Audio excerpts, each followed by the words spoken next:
Happy Monday. Happy Monday. Also, happy Halloween for those of you who celebrate it or don't celebrate it. Thank you for being here on a holiday. This was like totally last minute unplanned. I wasn't planning on doing this originally, but I was like, man, like I was seeing all this feedback and getting all these messages and stuff. And I was like, look, let me just try to weigh in on this whole topic because not only is it just buzzing around in these YouTube streets, I think it does raise some really important points that need to be addressed. So, but real quick, before I get into it, y'all, if you're on here, hit the like button. Likes are free, 99. Also, shout out to you guys in the chat. Shout out to Fem Sapien. It's good to see you here. Shout out to you. Also, Demetrius, again, thank you for being such an amazing moderator, supporter, everything. Bobby Wright, we already know you're always here all the time at all. Every evening, you're everywhere all the time. Shout out to all you guys. Also, again, if you would like to show support to the show, please do so. You can find me on Cash App or Venmo, Shay Charday. And as always, I will be sure to acknowledge all super chats. If you want to make sure that your chat is seen and read, the best way to make sure that happens is to super chat because, you know, as it gets going, comments happening, it's hard for me to kind of keep track of everything. So super chats are open. Yeah, see, they act like this is a top secret. So, y'all, you know, this whole thing, this whole conversation of cultural gatekeeping, this whole topic of, you know, the Black and dating and mating a market, whether or not other races should be involved in it, should not be involved in it. This has really been the topic of conversation. And I kind of want to give just a bit of a backdrop. And so Omowale Africa, shout out to him, first of all. I love his content, love what he's about. He, I think maybe about a week or two ago, started to raise some concern about the popularity and the rise of JustPearlyThings. Now, this all really, I think, started when there was a debate that she did with Hafeez, who also has been getting a lot of pushback from the Black manosphere. And so there was some form of discussion that she had with him, and a lot of almost every single Black man that I know personally took the side of JustPearlyThings over Hafeez. And so that whole conversation, just around with a whole bunch of other feedback and popularity that she's gotten over the last few months, it's just caused her channel to just blow up and get a lot of traction. And there was one content creator by the name of O'Shea Jackson, I'm sure you guys are all familiar with him, who essentially did a video or so where he was just giving, you know, praise to just Miss Pearly and he was like, you know, 2020 was a year of this thing, 2019 was a year of this person or whatever, and then 2022 was the year of Miss Pearly. He said something to the extent of that, where like, this is her year to shine. And so Brother Omowale was just like, hold up, why are you people who are part of the Black manosphere now kind of bringing this white woman into space and crowning her as the leader in this space. So he took issue with that, and that kind of, you know, started to create these other kind of smaller conversations, and this is where we land. But he also did a live yesterday where he brought on a panel and brought in a few different people, and I wanted to address this because the reality is, whether or not we like it, this is exactly what it means to live in America or live in the West when you are surrounded by other ethnic groups, other races, other ethnicities, and you are engaging with them. And so, yeah, I do think this is important to address for that reason. Real quick, you said yeah. Shay commenting on all the BS. So yeah, so y'all, that's kind of the backdrop. Again, check out his content if you haven't already. He's gotten a lot of feedback. I'm probably gonna pull up one of his videos to give you guys a bit of to give you some context. But before I get into it, here's really what I think on the whole thing. As I said before, Brother Omowale, he started this conversation, right? Brother Omowale, if you're not aware of him, he is essentially a, you know, Black Pan-Africanist, a Garveyite. He very much is not only for Black people. He puts, you know, actions and money to his beliefs. He married a Black wife. He has Black kids. He lives in the Black community and he works in the Black community. He has organizations or different things that he funds and runs to try to help empower other Black men. He is about his business. So it's like I said, again, shout out to Brother Omowale. I really appreciate that he's consistent and he puts his money where his mouth is. He is the one, again, that started this conversation, and his pushback is, why is this white woman in these dating space, or basically in the Black dating conversation? That was his pushback. And from his vantage point, given what he is about, given what he does, and given that he is focused on trying to rebuild Black people, he is totally and completely right to have that concern. Here is my main issue, though. When we talk about cultural gatekeeping, when we talk about trying to create boundaries around Black conversations, Black people, Black love, Black marriage, all of that, how can you gatekeep a culture that has chosen integration? Because here's the thing, Black, you know, America by and large has chosen integration. We have chosen to, you know, try to essentially integrate, to mix, to get along with other ethnicities, other ethnic groups. This is what has happened, especially over the last couple of decades. This is what, you know, Black America by and large has chosen. And then in particular, if we want to look at Black women have made it abundantly clear over the last couple of decades that their preference and their desire is to mix with other races of men. I mean, we have seen magazine articles, we have seen movies, we have seen talk shows, probably documentaries. We literally have seen, even in the educational realm, I mean, you have different professors, you have different people, even in the educational realm, talking about this issue of the shortage of the good, eligible Black men. Black women collectively, I'm not saying all, but collectively have made it abundantly clear that not only are they open to wanting to date and marry out, that for many of them, it is the best option. They have made this abundantly clear. So here's the thing. If you have made it clear that you desire to date and marry into other ethnicities, if the message is out there and there is no collective pushback, a Black woman, so, you know, they support content creators, they support movies, they watch movies, they consume products that essentially say, okay, it's okay for us to swirl, then why would you be upset if the daughters of those men, if the sisters of those men, if the mothers of those men, why would you be upset if they weigh in? And here is my issue with the conversation. You know, when Brother Omowale asked this question about gatekeeping, I said his concern is incredibly valid, but we're talking to a group of people, and we're especially talking to a group of women who don't believe in culturally gatekeeping all across the board. Now, there are a handful of them I know who are trying to stand up and do things. Maud Speaks, you know, I Am Courtney Michelle is really trying to find ways to help build. There is a handful of them, but by and large, by our actions, and even by the things that we consume and even promote, Black women have shown that they are, at least if they don't believe in it for themselves, they are open to the idea of swirling. If you want to swirl, if you are open to dating and mating out, if you promote dating and mating out, or if you think it is okay, you have got to be okay with the consequences of that. And the consequences of that is now integrating and mixing into another culture. And that may also mean that they are going to maybe criticize or start to weigh in on issues that impact you. Why? Because you're now a part of their family. That's now your sister-in-law talking to you. That's now your aunt.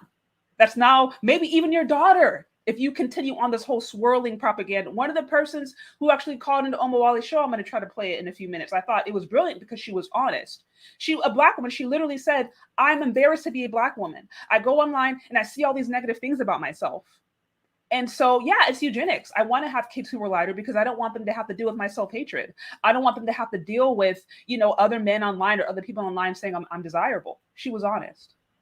And so how can you in one sense say that you are at least open and that race doesn't matter when it comes to dating and mating? If it works for you, it's okay. As long as you can connect, it's okay. How can you say that and then be upset if somebody now weighs in on your dating and mating prospects? After all, that's your family, right? And so this is where I think it can get, just me personally, I think this is where it can get a little bit inconsistent. And this is why I do think sometimes when we have these conversations about cultural gatekeeping, I understand the emotion behind it. And I understand, I think the emotions are valid, and I understand that it's complicated, but unless this is consistent all across the board, and there is a willingness to cultural gatekeep all across the board, then we're going to have an emotional conversation and we're going to feel some kind of way. And we may even get some views. We may even get some calls. We may even get, a couple of lives out of it, but nothing is going to change. Because unless there are some different systematic things that are changes, unless there are actions that actually show that we are really about cultural gatekeeping, then it's going to continue. If you're on here, guys, hit that like button real quick. I also do want to acknowledge some of the super chats that come through real quick. Shout out to you, Malarkey, with the 10. It's always good to see you. Okay, I see support your fave content creator, folks. Donations encourage and reward those who create content better than the crap we see on TV. Shout out to you, Malarkey. Thank you, thank you, thank you. I also see some other comments come through. I want to make sure that I acknowledge. Let's see. Wait, where'd you go? Seeing it, you guys. I want to make sure I get you. Shout out to Kevin C. It's good to see you again. Okay, so it says the 1960s had many Black people against integration. It was forced by the U.S. government and shady liberals. Black nationalists opposed integration. Yes, I do. Yeah, I do agree with that. No, I don't want to say, of course, everybody. Omowale being an example. He's very much like, no, we need to build our own institutions because what we are experiencing right now is the product of systems that are not in our favor. And he's consistent about that. So, Omowale is somebody who's consistent. He's been doing his thing for, a couple of years now. And he's got a lot of pushback. People calling him HOTEPS, people looking at him who has an African-centered perspective and disparaging him. And so the people who actually believe in building Black systems and building Black institutions, a lot of times they are actually met with insults. But I do agree with you, Kevin C, on that. It was not everybody, but we could say it was a sufficient amount of people that this is becoming a bit of an issue. Shout out to you, Celine. It says, to be fair, white men don't allow anyone in their dating. Yeah. You ain't lying about that. That is very, very, very, very clear. Shout out to you, Afro Discipline 88. It says, hope you bring some of us up. Yes, I'm going to have, I want to just kind of lay out a few things and then I'll have a time where we can talk through. So that's what I'm saying. The conversation about gatekeeping, cultural gatekeeping started with Brother Omowale, right? And he says, look, who let this white woman come in and talk about Black dating and mating issues? I understand his position. He's consistent. He is a Pan-Africanist. Garvey, correct me if I'm wrong, Omowale, I don't know if you hear me, but correct me if I'm wrong, but essentially he is very much a Garveyite and he believes in Black unity internationally. And he lives in a way that promotes that. So he's consistent in his lifestyle and what he does and how he moves. He's consistent. He can have that critique. But like I said, the issue with cultural gatekeeping when you're talking about in America is because Black America is integrated and has chosen integration. And then on top of that, especially when we talk about Black women who want to feel salty about this, Black women are the reason that JustPearlyThings can exist. Why? Because Black women in particular have made it acceptable and okay to not only support, but to promote interracial dating, to talk about how difficult it is for them to find good and marriageable Black women. This has happened over the last few decades. Black women have said this. So again, why are you verbalizing and letting the entire world know that, hey, we're open to wanting to date and integrate into these other cultures? This is what comes along with it. Because like I said, let's say you do date and marry a white man. But let's say you do date somebody of a ethnicity group.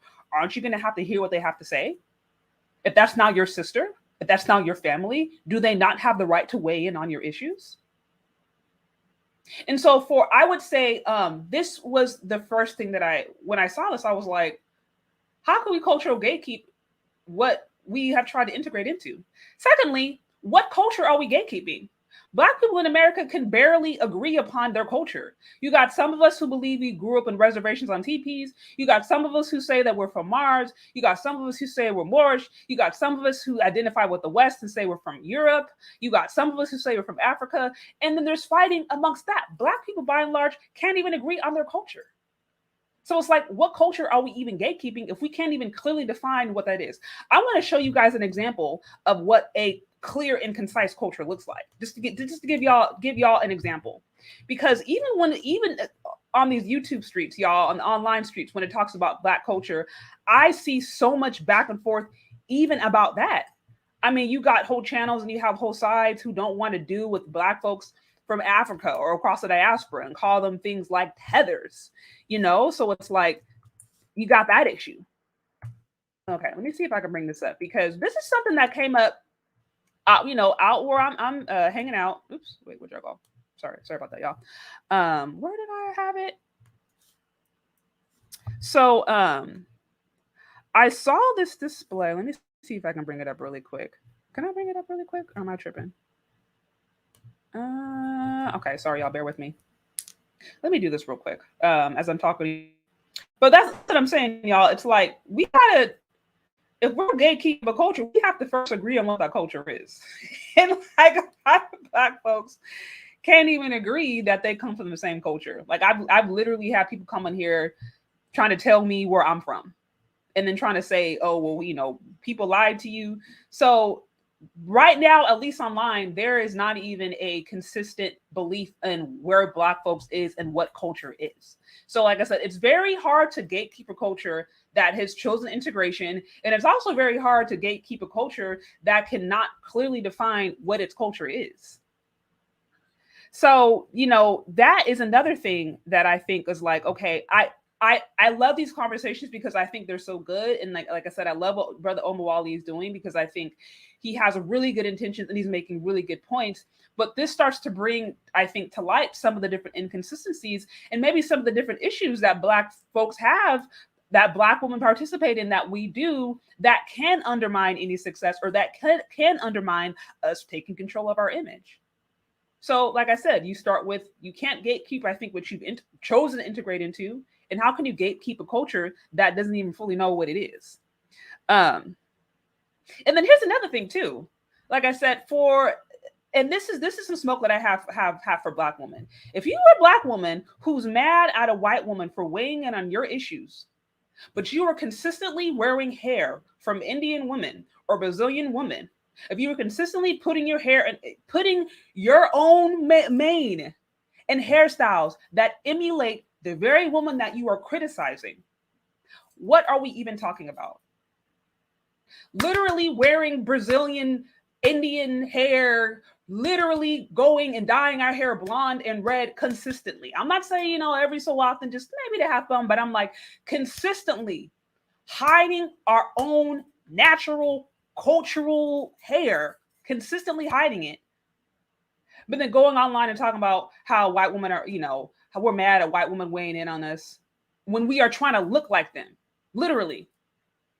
And this is another thing, like I said, that I think, okay, when we start to traffic in inconsistency, and I think one of the reasons JustPearlyThings has created such an uproar is, especially when it comes to Black women's reaction, is the very fact that you did see a large percentage of Black male content creators bigging her up.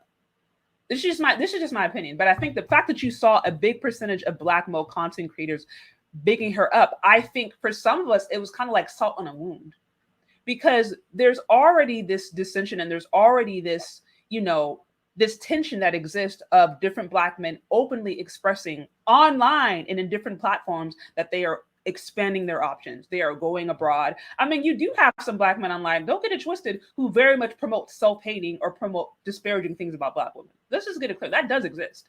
And so I think now that you had a Black woman, or you had a white woman come in, and we're seeing different well-respected voices, if not promote her, at least talk about her, MTR, O'Shea Duke Jackson, the lead attorney, just different people talking about her. I feel like for some of us, it could be like a bit of a salt of a wound. It's like, why is this white woman getting praise and she's getting all the support? And it seems like I'm tuning in these different channels and I just keep on hearing how I'm doing bad, or why people are trying to leave to not marry me, or why they have to go abroad. And so I think there was some of that going on. I don't know if it was conscious or subconscious, but I think already the fact that you had a lot of Black men going and supporting this white woman at the same time that BFF, right? Or at the same time that the promotion of Black American women not being marriageable options is going on, was like salt to a wound. It was like painful. And I heard it again in the audio I'm going to play in a few minutes, when the caller called in to Brother Omowale, and she was like, I don't even like being a Black woman, because I go online and I go in these different spaces and everybody is telling me how bad I am. And it was sad to hear that. But I was so grateful for her being honest, because I think this is how a lot of Black women feel. And so again, you have a white woman come into this space, and it wasn't like she was going and like running rings around different dudes. Like, it wasn't like she was dropping all this knowledge that we haven't heard before. It's just that she got celebrated for doing it. And I think, again, for Black women too, that was like, hold up, like, what's going on? Like, why is this happening? Okay, let me see wisdom bars. I think you conflated integration with wanting to be with white people. Integration was more about a mean to justify an end. If we wanted to be with them, interracial numbers would be much higher. So I hear what you're saying, but the only reason, and Kevin C had mentioned this earlier, where it was like, you had Black folks who didn't necessarily want to integrate, and you also definitely had those who did. When I'm talking about integration, I'm talking about whether or not we want it or not. The fact that, we go to grocery stores, we consume movies, we live in apartment buildings, we bank at these different institutions, we drive on roads, we do things, we essentially do things, and we're using products, or we're using items, we're using infrastructures that are created and very much ran by white America. That's essentially the definition of integration. If you want to do separate, this is going back to what Omowale was saying. It's like, okay, if you want to do separate, then you start to have your own banking institutions. You start to have maybe even your own homes, your own real estate. You start to have your own businesses, banks. This is what other cultures are doing. And outside of that, we can talk about, we're separate but equal, but it's like we're still using products and we're still consistently consuming products that we don't control. And so that is what I'm referring to. Shout out to you. Blog Quizart ADOS. It says it goes beyond cultural integration. People are inviting her onto their platforms, and YouTube is free, open for everyone to use. She's in London, and Black people speak on her show. Well, yeah, Black people speak, and this is going back to what I was saying before. It's like, Black women, by and large, have made JustPearlyThings who she is, because it's like, even if we go back to the video that kind of started, I think, also kind of kickstart this conversation. I think it was one specifically where she said Black women are the least desired for this reason.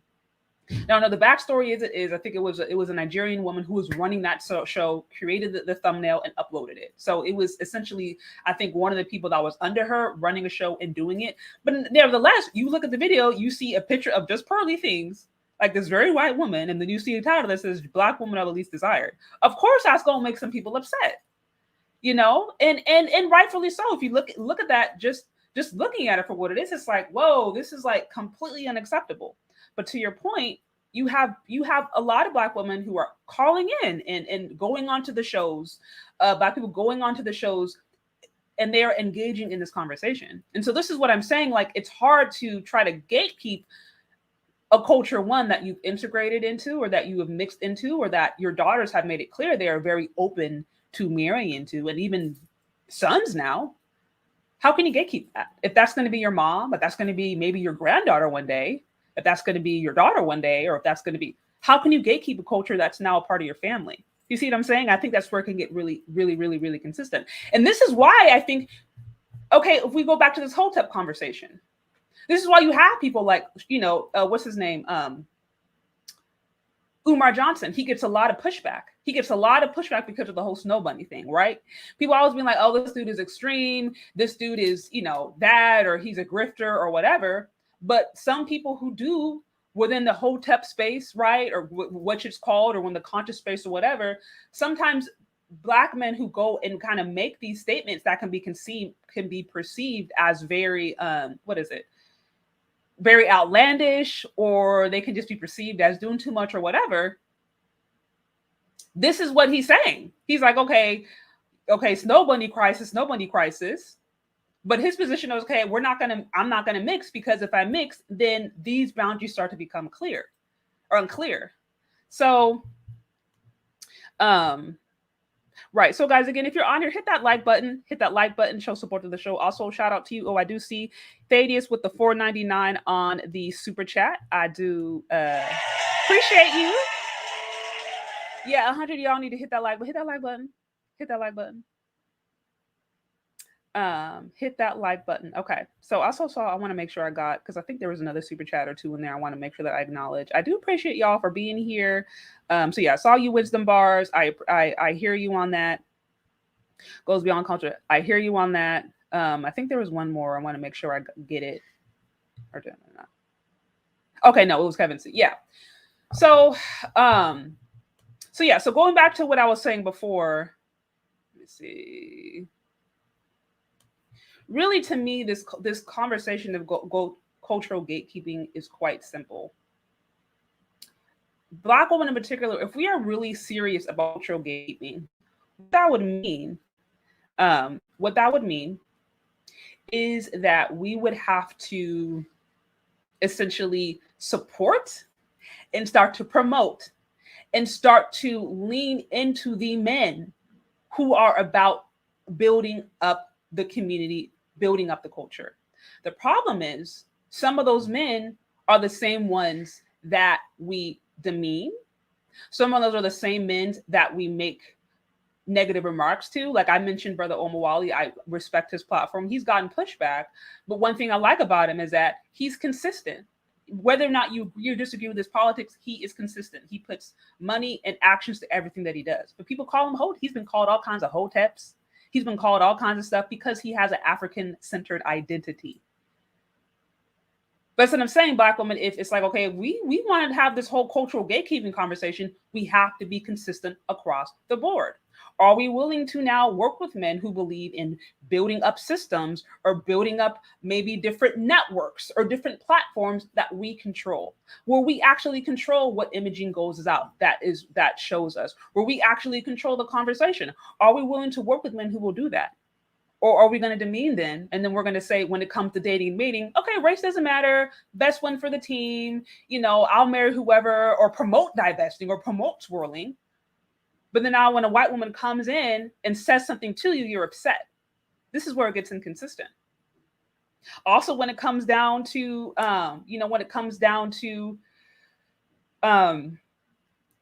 talking about, like I said, even the way we present ourselves. And this is where I think it can get into the psychology. I think one of the reasons, this is things I've heard from Black men. I think sometimes one of the reasons Black men have a hard time even respecting Black women complaining about white women doing this or white women coming in and doing things disrespectfully is because the way we present ourselves. We have a hard time presenting ourselves, presenting our natural hair sometimes, even making excuses about that, making excuses for the behaviors that we do that feed into the problem. Like I said, for every Black woman out there who is at the very least promotes or is okay or is in an interracial relationship or wearing the hair of another woman's hair on your head, I don't know that we can really take you seriously if you're talking about cultural gatekeeping.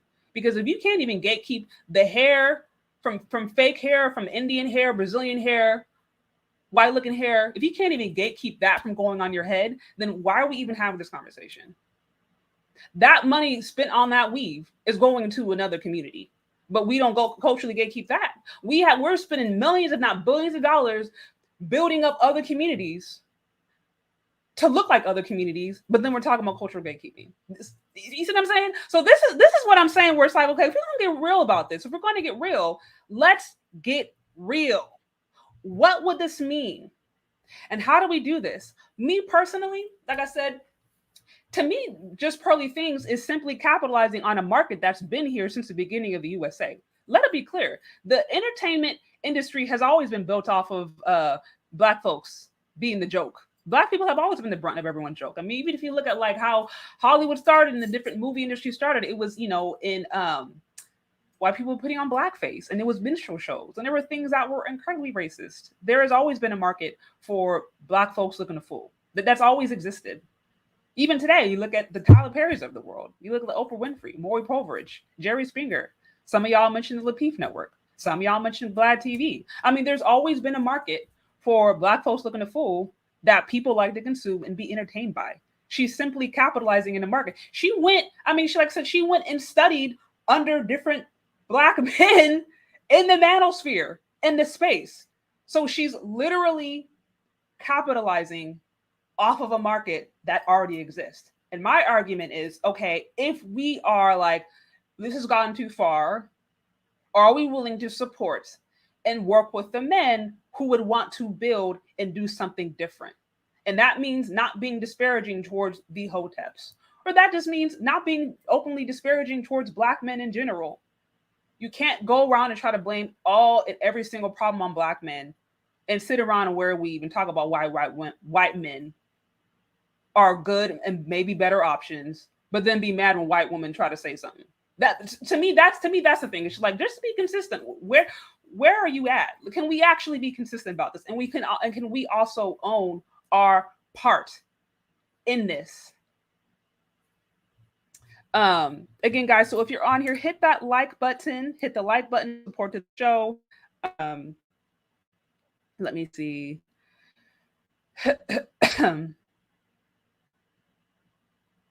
Yeah. So, and I think so. And here's another thing I wanted to mention too, guys. So the issue isn't like, because I heard in some of the different videos that I heard, the issue isn't necessarily that like she's the first one to have ever mentioned any of these issues, or she's the first red pill space. Obviously not. I mean, you got content creators out there, and I don't think she's red pill, but like Danica Marie, she's been at it for some time.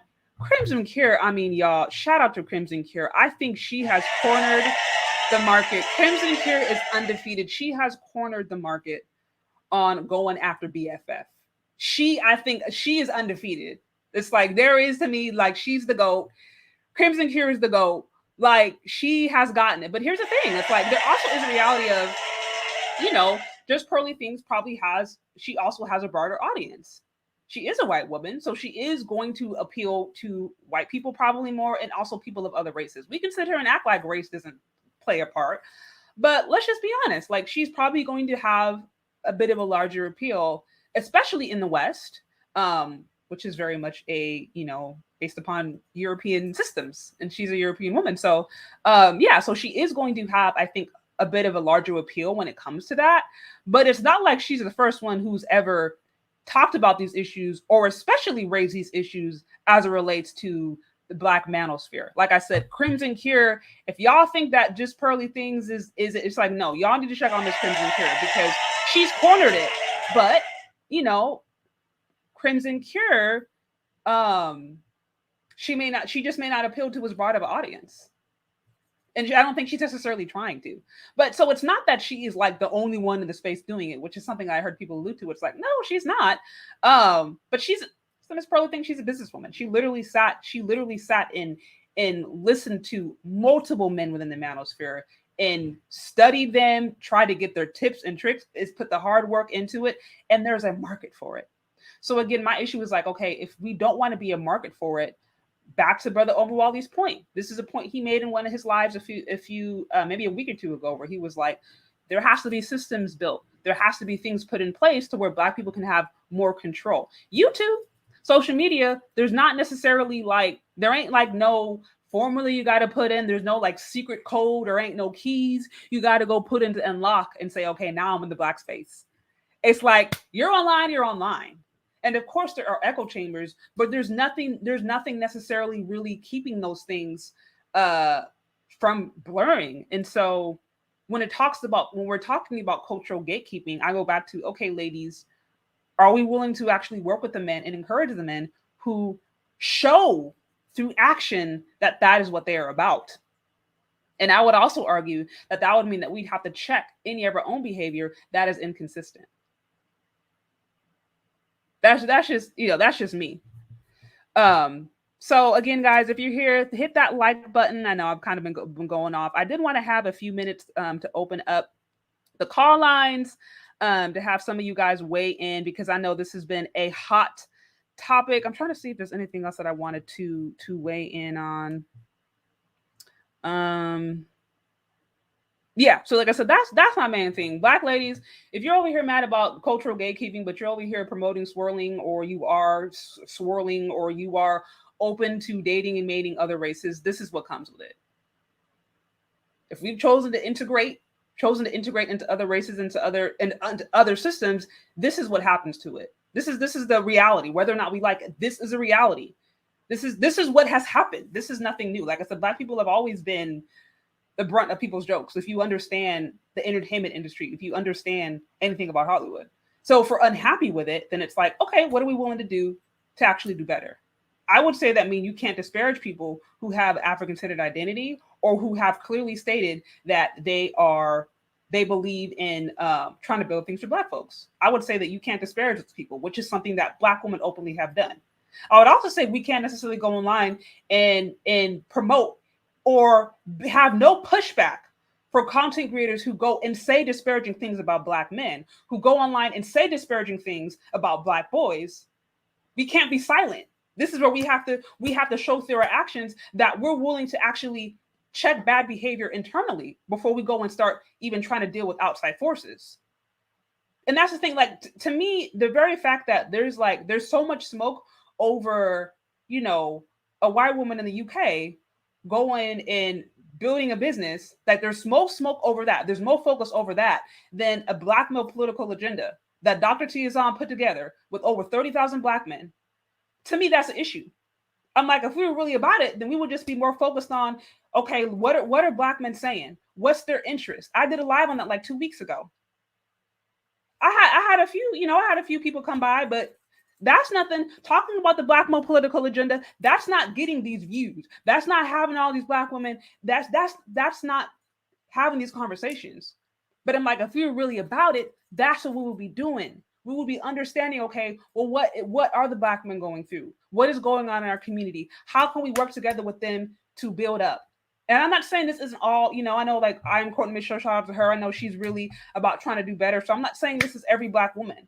But I'm saying I think we would actually first have to check things that we're doing internally that could be undermining our own success before we can really start to, talk about cultural gatekeeping. That's all I'm saying, y'all. Okay, so let me see actually. Also, real quick.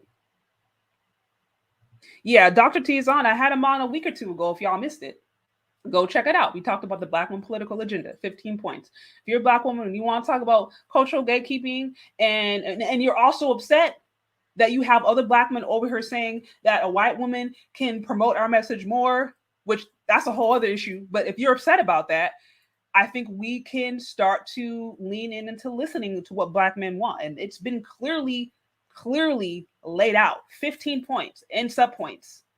But are we talking about it? Are we talking about it? Is this getting traction? Are Black men's concerns, are we leaning into it? Or are we just mad if an other white woman is making money off of BFF, which is a market that's been going on since the beginning of the U.S. history? That's my point. Yeah, the Black Men Political Agenda. Shout out to him. Like I said, I love Dr. Tizon Johnson's work. Full respect. Check him out. Support him. Support female. Support. Start with supporting Black male content creators and Black male leaders in the space who are doing good stuff. Because I think that's another issue. The reality, the reality is, and I think like the elephant in the room is that at the end of the day, a lot of Black men, for whatever reason, they don't feel supported by their Black women. And this is why I think Omowale was saying, it's like, look, this is a really sensitive topic. We can't have other people coming in here and talking about this stuff because we got our own mess to deal with. So I understand what he's saying. But the reality is you already got a lot of Black men out there who don't feel supported by don't feel supported. So it's like, are there things that we can do as Black women to change our behavior and do certain things so that our Black men can start to feel supported and we put action behind it?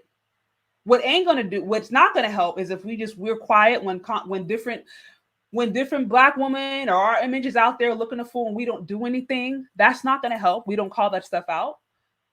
What's not going to help is if we go and promote, or say that other men, races of men, or the white men are this, or they're better, and there's no pushback.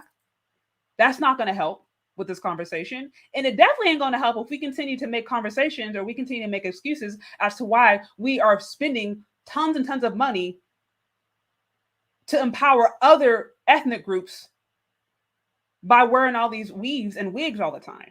That's definitely, like I said, Black men definitely, they done lost respect there. It's like, if you can't even wear your own hair consistently, I understand you maybe want to do something here, fun and there, but if you don't even know how to do your own hair, you don't even know your own hair texture, how am I supposed to take you seriously? And I'm supposed to believe that you care about your own culture and you don't even care about the own hair in your head. This is what men are thinking.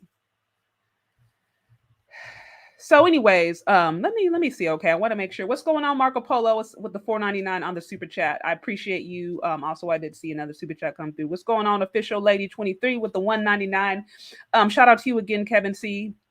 With that. So that's what I'm saying, y'all. Okay, and you know what? They're actually, let me see. I had something that I wanted to review really quick, and then I'm gonna open up these call lines for y'all because I know you guys got something to say.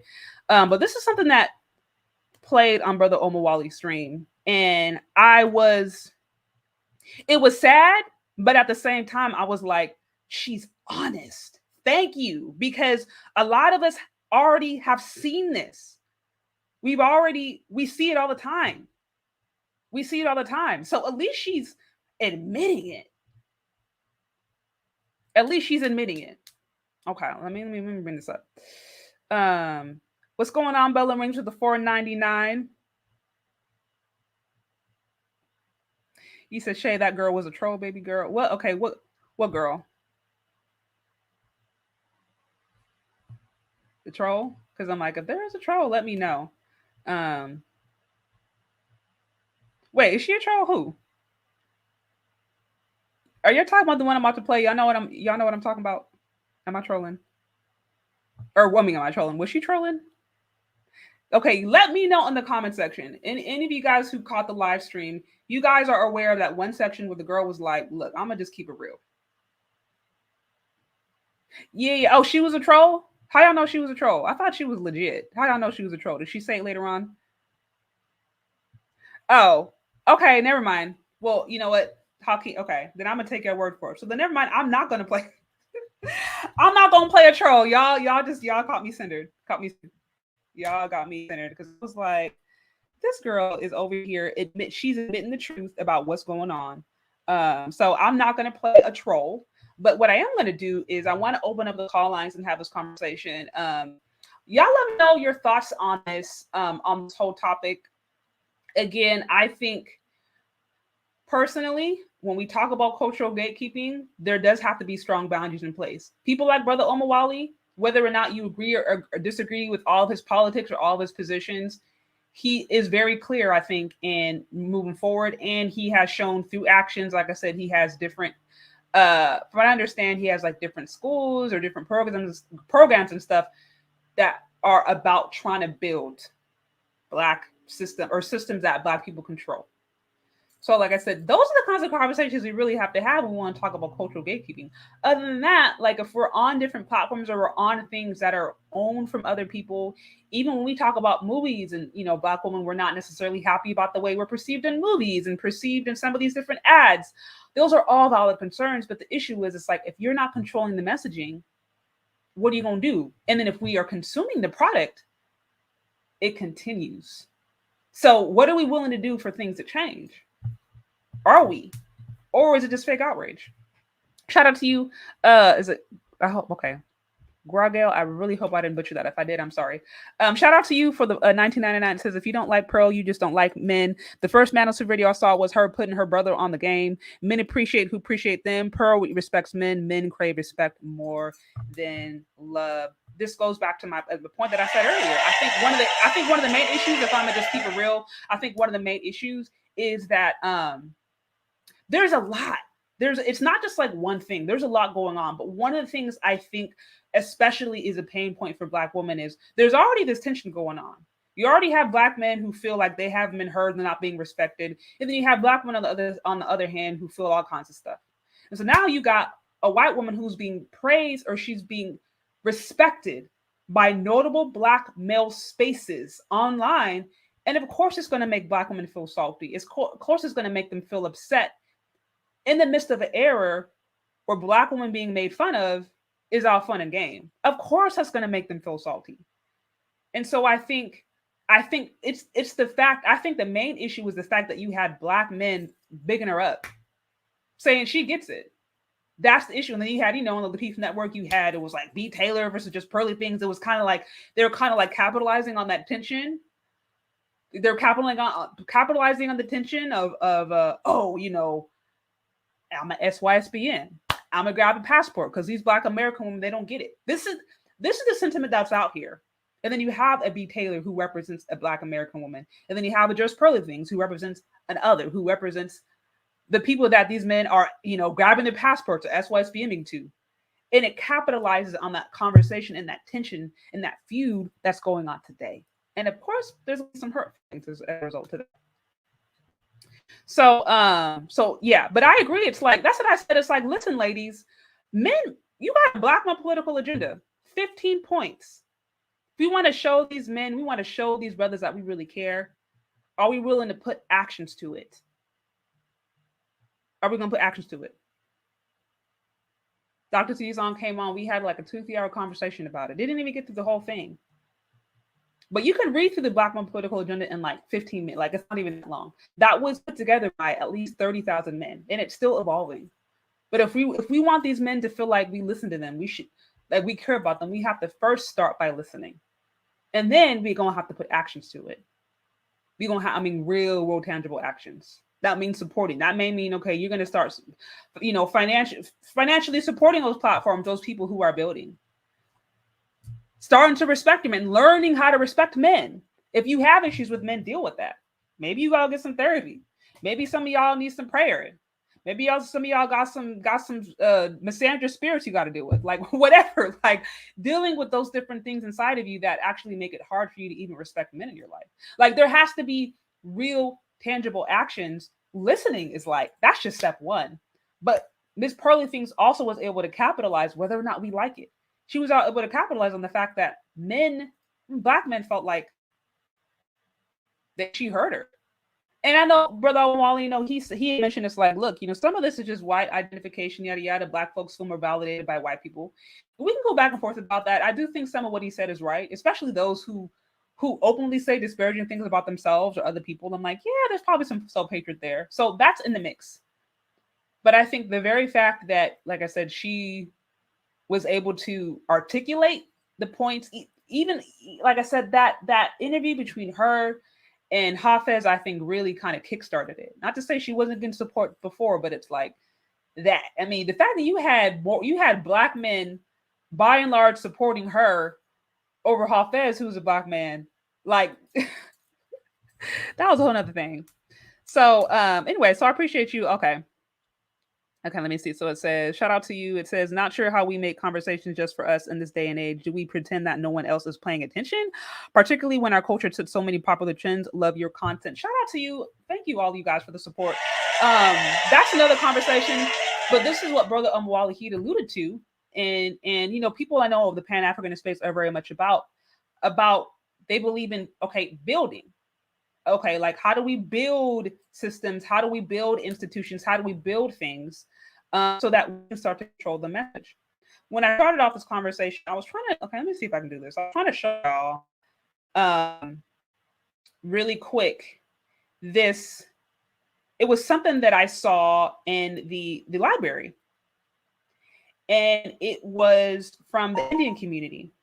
Let me see if I can do this real quick. I'm gonna see if I can pull it up because I want to give y'all like a real life example. This is something simple, but to me it was like an indication of, okay, this is what strong cultures do, y'all. This is what they do. Notice, look, the Chinese community, the Indian community, the Jewish community. It's not to say they haven't experienced discrimination. They absolutely have. But notice they have their own systems. They have their own cultural customs. They have their own, some of them have their own banks, their own businesses. They have their own marriage practices. Like they have their own, they have literally like their own national practices to where even when they're in America, they're able to operate within their own system and get done whatever needs to be done. That is missing for Black America. And so when you ask this question, how do we culturally gatekeep? That's why certain people in the space, whether you consider it pro-Black, whether you consider it conscious, Pan-Africanist, I don't even know the term. That's why people in that space are like, okay, we got to build our own stuff, because if we don't build it, then we're not going to have control of how we are perceived. This is a core issue. But like I said, if there's not a willingness to support those kinds of endeavors, then I think it's going to be really hard to gatekeep a system or to gatekeep messages that you don't necessarily control. Shout out to you, Molly Scott. It says, appreciate your work, sister. Thank you for hanging out. Okay, I wanted to get the other super chats, and I'm going to open up the call lines. Let's see. I think there was a few more that came through. Shout out to you, Bella Rings. Wait, did I get you already? Okay, I want to make sure. Y'all, let me know if I'm missing your super chat. I don't think I did. Wait, let me see. Okay, Ryan says, I understand that it may make y'all salty, but another thing it does is cause Black women to self-check themselves because the sisterhood dissolves. That's what I'm saying. Black women as a collective, I'm not saying everybody, but by and large in America, there ain't no pushback if a dark-skinned Black woman with 4Z hair comes on and is with a white man. There is no pushback. There is no pushback from the Black female collective. It's like, oh yeah, girl, she love it up. She found her love. She went where she was appreciated. There is no pushback. Granted, okay. So again, if the sister of that man, if the daughter of that man, if the family of that man that you are now marrying into decides to weigh in on these conversations, is this not what mixing of the cultures means? And that's what I'm saying. It's like, Black women, if we want to talk about cultural gatekeeping, then what does this mean as far as what we are willing to do with our own actions? Just saying. Okay. I see. Okay. Diamond David says, GPT is the eminent of the space. Many of us like Anglos to reflect our values and POV, so we feel affirmed. Her real plan is bigger, though. No, I hear it. That goes back to what Omowale said. And I was like, I agree. I don't think it's completely all of that, but there certainly are Black people out there who are they got so much self-hatred out there that they need somebody else to say it for them to feel validated. This is the point. You have Black women out there very much who believe they can only be affirmed. Shout out to, I think, Mr. Z Black in Effect. He kind of alluded to this. But you definitely have Black women out there who can only feel affirmed in their femininity by white men. That is abundantly clear. And then you have Black men out there right now. There are legitimately Black men out there who will not listen to a Crimson Cure. Although she is pro-Black men, they won't listen to her because she's Black.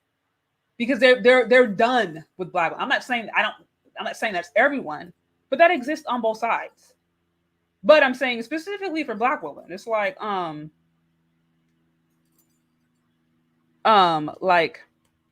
let's keep it a buck. Let's be real about what we created this.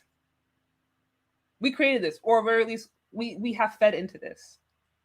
And Black women are, coming into her show, working for her, working with her, running these different conversations. This is a Black woman. So What you gonna do? She already has endorsement. What you gonna do? That's what I'm saying. Okay, she gets respect from all men of the manosphere, from Rolo to FNF. Her primary focus is effects of feminism in the West. I hear you, but I mean, we can be honest about the fact that majority of a big portion, if not the majority of the people on there, are Black. I think we can be honest about that. And let's keep it real. Black folks are entertaining. We can just all be real. Black folks are entertaining. So I know it's supposed to be, you know, all about femininity, but Black women have and are very much the emblem of femininity. I mean, not femininity, of feminism. They have kind of been like I feel like the very much the I won't say the stereotype, but kind of like the trope of that. Like when you think of the strong, independent woman, it's a Black woman. So yes, it's supposed to be all feminism and it's supposed to apply to all, but a lot of times, you know, Black people can be kind of used as the representations of that, because especially in Black women, a lot of the issues are pronounced. So I know it's not like, you know, I've heard, oh, well, she's not making it a race thing. But it's like, yeah, the Black folks are entertaining and there are Black people working for her. So and she has a Black boyfriend. So like, let's keep it real. Like, she obviously knows that she knows what she's doing. Like, she's a smart woman. So I'm saying she's capitalizing on a system that, or on a market that's already there. And if you're not happy with that market, then it comes down to, okay, well, are we going to do something different?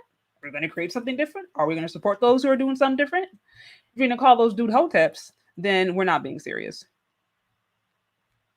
So JPT is running the same game that No Jumper is running, creating a circus with Black talent, and the Anglo is the ringmaster. The formula is proven. So this has been going on for a very long time. Like I said, this is yeah. Okay, so let me just open it because okay, guys, I think I got everything? Did I get all the super chats? Okay, it says in 2022, nearly 2023, I would probably say many of the Black manosphere topic have been around for 40 years. Hafeez was a goofball during his comp. That's what I'm saying. That's what did it. And it was like, honestly, it was like the perfect storm. I mean, I listened to her and him, and she wasn't even running rings around him. It was just, I heard content creator after content creator after content creator be like, you literally had like a Black man and a white woman talk about male issues, and a white woman, a woman at that, seemed more in tune with the issues that impact men and Black men. I heard this all across the board. And so, like I said, of course, that jump started this whole conversation. It was, you know, it was a brilliant, whether or not you agree with it, like definitely a brilliant business move. I said, okay, honestly, I'm a Black one who equally follow Crimson and Pearl. If at times I like Pearl's more, it is only because her daily panel format is easier to follow than Crimson's monologue format, not color. Okay. No, and I think that's another thing too, production value. She got great production value. So, okay. So let me just open up this panel so because I'm sure some of y'all got stuff to say. Did I get anything else? Guys, if you're on here, hit that like button. Hit the like button. And let me bring up some of you guys. I want to hear what you guys have on this topic, and we will go from there.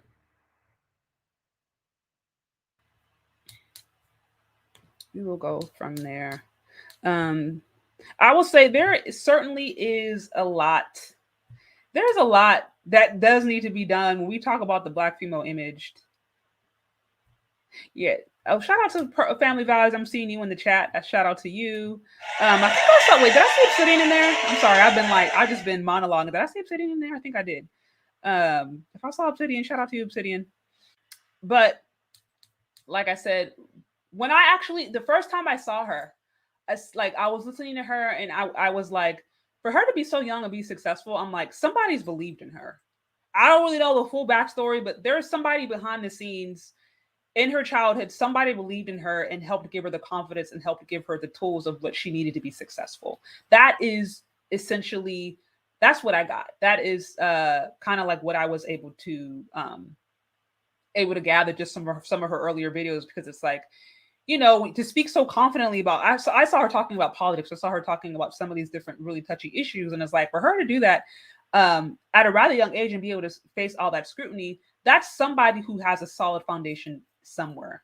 Whether or not you agree with her and whether or not she changes, she's young, she'll probably change and evolve in some of these issues. But nevertheless, that's somebody who grew up probably in a strong family system where her voice and her position were validated over the years to the point to where she was able to get in front of the world, speak her piece, and monetize off of it. And then as family values, it's set, I think it's very clear she came from a family who owned their own business, a very successful family. So yeah, she had all the tools already to be successful in whatever market that she did. She found a way to capitalize in one. Sissy's her daddy. Yes. Yeah. And I wish, absolutely. Okay. I'm seeing some stuff in the private chat. Oh, okay. Okay. So if I see y'all doing weird stuff in the back, I'm going to have to remove you. We're not. Yeah, I'm seeing some of y'all be weird. I don't care about what's going on. Yeah. Anyways, I'm just gonna pretend I did not see that comment. Let me see. 1 second. Oops, sorry. I'm having some technical issues here. I see where oh, you guys saw that? Yeah, we're having a private conversation in the back that you don't want to win to. Okay, so let me pull this up. Let me see some of y'all. What's going on, Better You? Hey, Miss Shay, how you doing? What's going on? Okay. What's going on? Okay, so I'm in some stuff. Okay, guys. So hello.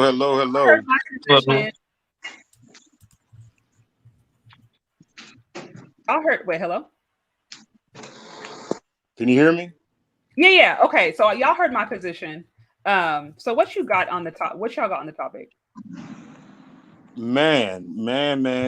And this is a hard subject. Mm-hmm. For the reason is because what I couldn't understand, right, is I understand, Pearl's got her game plan and she's winning, obviously. But you had B. Taylor up there that said some egregious stuff that we tend to forget about.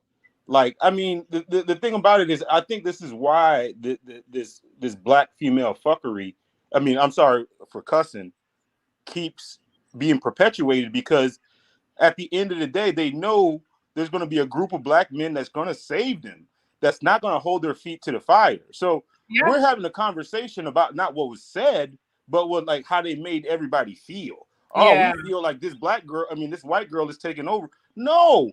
B. Taylor sat up there and said, you know what, you should have a roster of men. And nobody on there checked her on that. That's what you said, a roster of men? Mouth. Pearl didn't put a gun to her head to say that. Oh, I didn't hear that one. I saw because there was a few clips. I saw the one where they were going back and forth. Oh gosh, what was it? Because there was a few clips.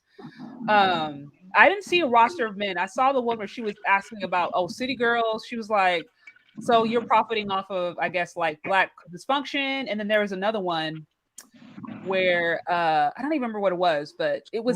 But this is the overarching thing. They keep proving black dysfunction. They keep proving it. They keep showing us the same stuff that we said we don't want no part of, and they keep saying the same stuff, right? And the black man come and save them. Oh no, y'all white, y'all can't say nothing. Even though they're messing up our community, but because somebody else is saying something about it, that we just gotta erase it.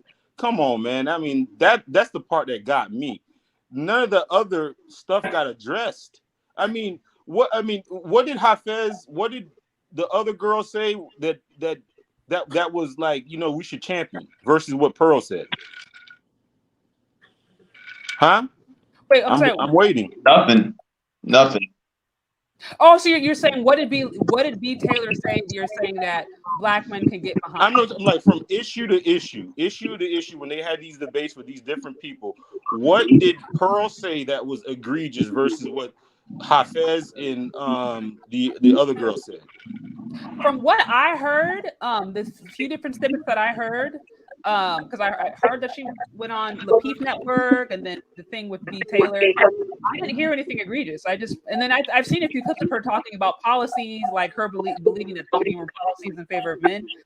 So I was like, I didn't have any pushback with anything that she was actually saying. I think the main pushback that I started to see was the video where it said that, like, Black women are the least desired. And that was like a whole firestorm. I don't even think I know the content behind that, but that's what got this whole conversation started, was that title, which the story behind it, I guess, goes is that it was one of her workers, a Nigerian woman, who ran the panel and did the thumbnail, but it was still under her channel.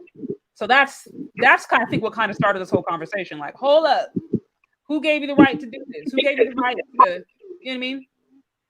But I didn't see anything directly that she said that seemed like disparaging against Black men or Black women. At least not me. Y'all.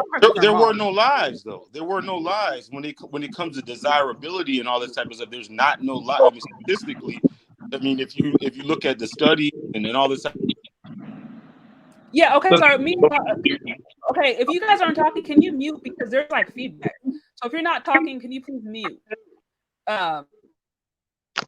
Yeah, mute your microphone if you're not making a point. Yeah, I see that there's feedback here. So anyways, so what's going on, Allie? It's good to have you. Shout out to Allie, I love her. She's a part of the wife. Oh, she's unprinted. She's a part of the Wife Life panel, working with her to build a Pick Me Nation. So I know you're good friends with Pearly, JustPearlyThings. So you might have some insight to offer in on this whole topic. But as you know, this whole thing has created a firestorm. I think there's a few people in the back. Let's see. And I'll finish my point. Is the thing about it is these things are going to get perpetuated for one reason only. Black men will keep coming to the rescue of the sisterhood, no matter what. Like they can give you all the evidence. We're gonna still keep coming to the fence, and nothing ever is gonna get changed. Nobody's gonna hold these women's feet to the fire, because guess what? I mean, there's gonna be some excuse after excuse. We're not pro-Black. We're not this. We're not that.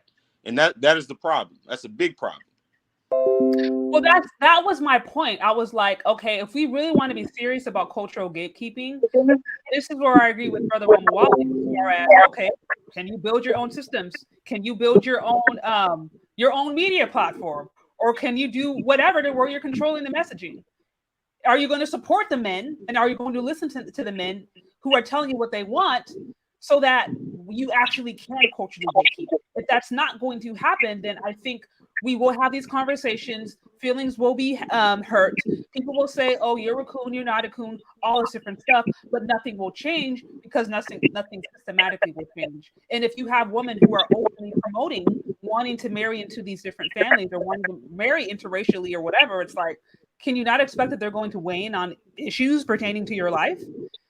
And I think, correct me if I'm wrong, but I think that's where it can get really tricky. This is why I said, how can you gatekeep a culture that's integrated, and how can you gatekeep a culture that can barely agree upon its cultural roots? In America, people are going back and forth as to whether or not they're African, they're Aboriginal, they're Western. These are the conversations that Black people in America are having today. They can't even barely agree upon their culture. Some people saying the culture is toxic. Some people saying we got to save it. How do you gatekeep that?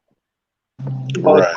That's actually interesting that it only gatekeeps when we're talking about the men, because the same person that you talk about, Omowale, he would call the Woman King, that was written and produced by white women, to be what did he say specifically?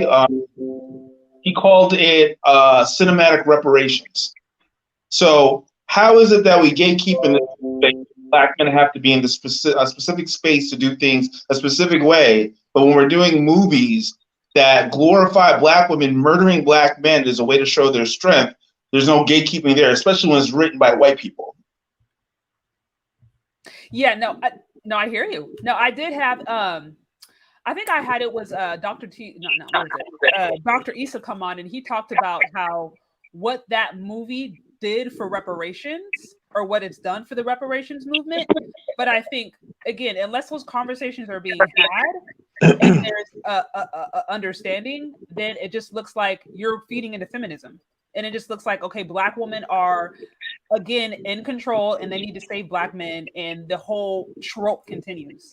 And to your point, I don't think, do I think that things about Black folks should be created and funded by non-Black people? No. But it goes back to what Omowale was saying earlier. It's like, okay, is there going to be a system or something created where we can create our own cinema? But ladies, are we willing to even promote or fund those male content creators, those male independent filmmakers who are creating content about our issues, who are trying to create a more positive message? Are we willing to support them? Only if it's Medea. That's it. That's what I'm saying. Yeah. Medea capitalized on. Medea is a perfect example. Tyler, like I said, Oprah Winfrey capitalized off of this same, effery. But isn't it? I mean, do you find it funny? I mean, and maybe it's just me. Somebody's complaining about getting exploited on a white platform, and their whole platform is on a white. Wait, I'm sorry, you guys. We're still okay. Well, yeah, somebody's microphone. Yeah, you guys, we gotta get the mute because we're feedback. having a hard time hearing. So if you're talking, unmute, and then when you're done talking, please unmute, because I keep on seeing people say that there's feedback and they're having a hard time hearing.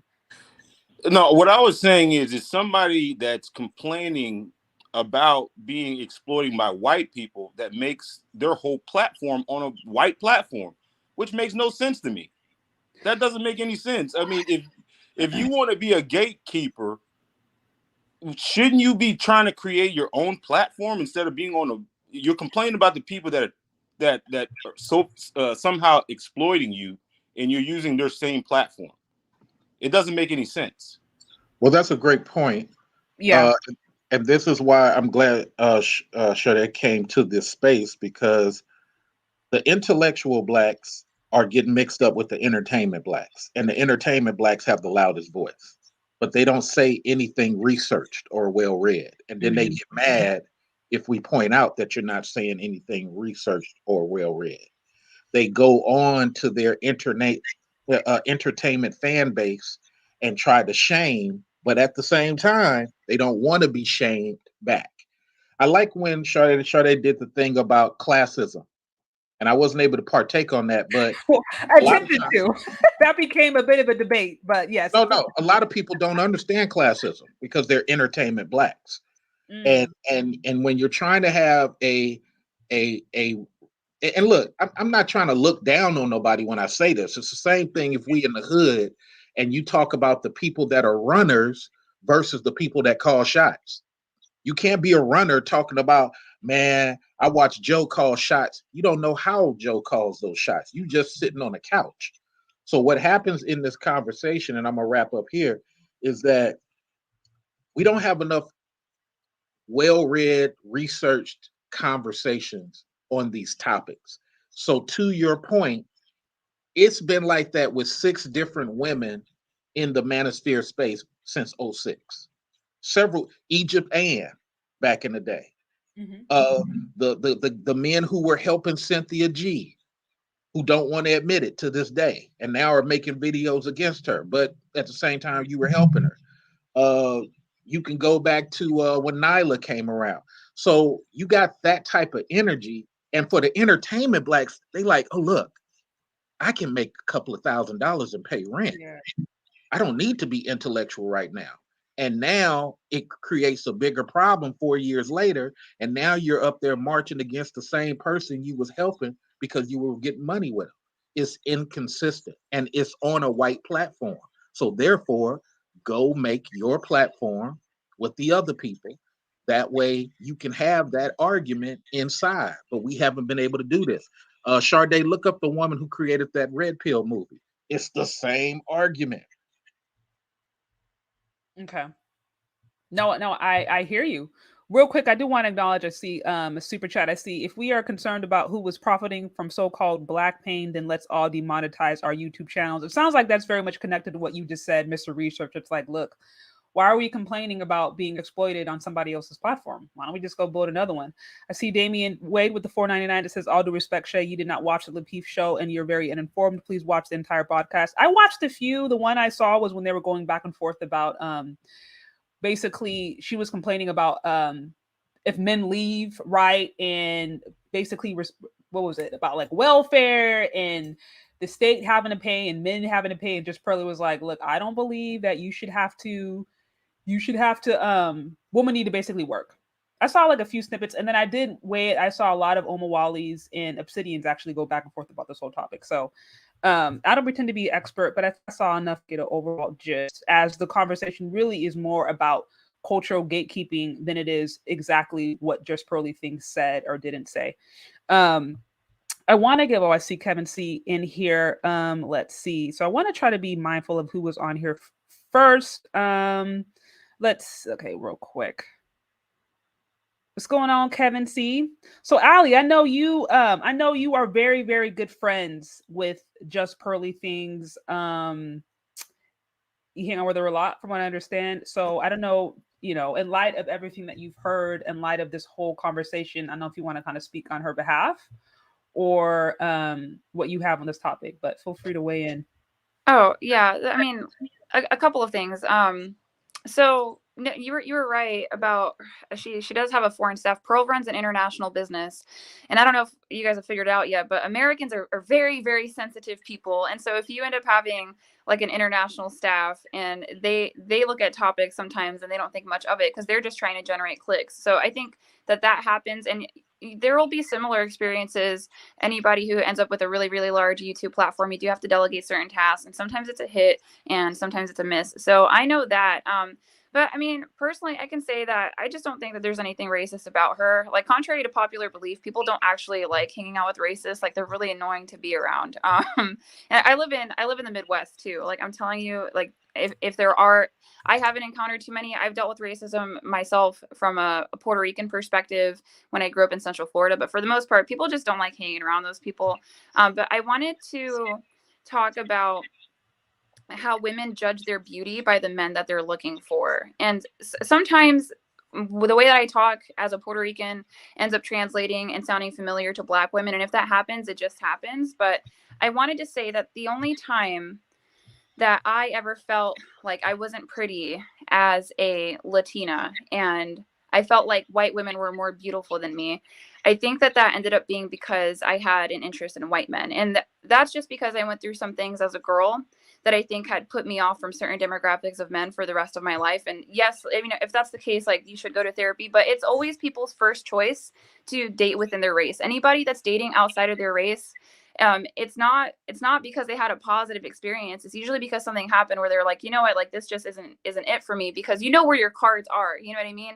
And so I remembered, growing up and then realizing that I had a dating preference, and then thinking like, wow, I am just god awful ugly. My hips are too wide, my lips are too big, I'm too tan. And so I think that might be a place to resonate, because to be frank, I know a lot of Black men who are loyal to Black women, and they think that they're beautiful, and there are beautiful Black women. I mean, I feel like Sade is obviously a beautiful Black woman. So I just wanted to speak on that. Eventually I got less insecure about it. But that could be coming from, a dating racial preference, and that would have to be addressed, because, beauty is beauty, no matter like what color you are. If you're a beautiful woman, like if you're a 10 out of 10, honestly, I don't think it matters what color you are, because you're just going to be that gorgeous.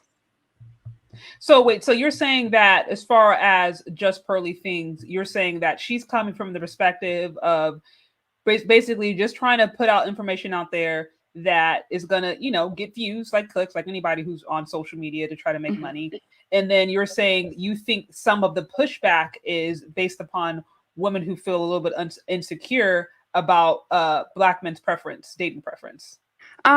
So yeah, Pearl's just out there to put a message. I don't know why this woman is so interested in men's topics. Like, I'm telling you, because I'll have one-on-one conversations with her about, like marriage. I'm very pro marriage, and she's always like hitting me from the male perspective. I'm like, I'm like, come on. No, but it's just like something that she really enjoys. And I think that if you do something that you love, it doesn't feel like work.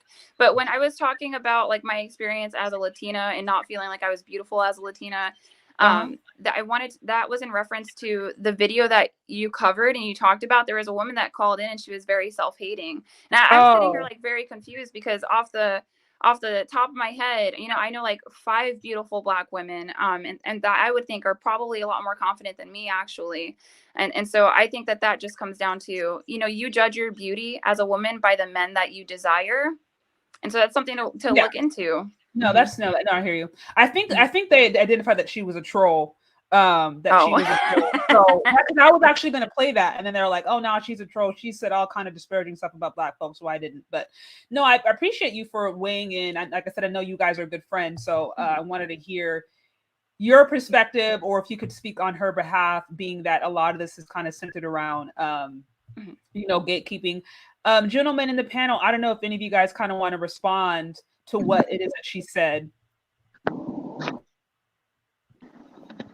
I would say this. I don't know the JustPearlyThings lady well enough to even say that she's racist or anything like that. I don't think that she is.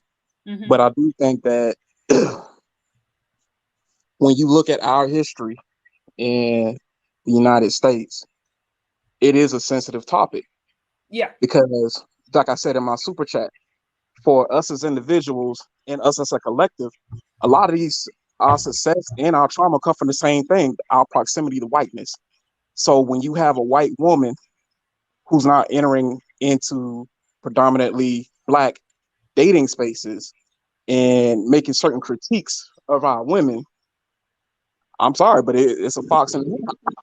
And that's not anything disparaging towards her. That's not saying like she's racist or has any. I really don't care. I just don't think that it leads to a constructive debate, a conversation between men and women. Wait, did you say anything? But one of the things is the status quo from the quote unquote modern Black woman right now is very comfortable because it's very top heavy. It's like there's a very few percentage of men that get pretty much all the women, and for some reason Black women are comfortable. They're completely comfortable with that. And when you have somebody like Pearly that's coming out and pointing these facts out, it's very triggering. It's very triggering. Nobody wants to hear that they've been choosing wrong for the last 50, 60 years. Nobody wants to hear that. Like, the information that she's putting out is very, very triggering to that, that multiple baby mama that's made bad choices. It hurts. She don't want to hear that shit, especially from somebody white. She don't want to hear it at all. But is she doing that though? Ali, I'm just going to respond. Right. So I don't think. I think Pearl understands her role as an entertainer, and she's aware to American, nuances. I don't think she's ever said anything outright, like directly aimed at Black women. If it hits, it hits, because we can talk all day about, and this happens, I think, on my platform too sometimes, and everybody's like, Black women, Black women, Black women. I'm like, no. Like, your complaint is about Western American women. Like, nobody globally wants to date an American woman. Like, who getting a passport from the East trying to come out here, marry an American woman? I don't know anybody. I don't know a single person that's doing that. But I will say this, London is much more diverse than America. So I'm from Central Florida, and I've been to Orlando, I've been to Miami, and I still think and maintain that London is much more diverse. Like, I'm walking around, I'm like, oh, this is surprising. Like, there's just not that many white folk around here.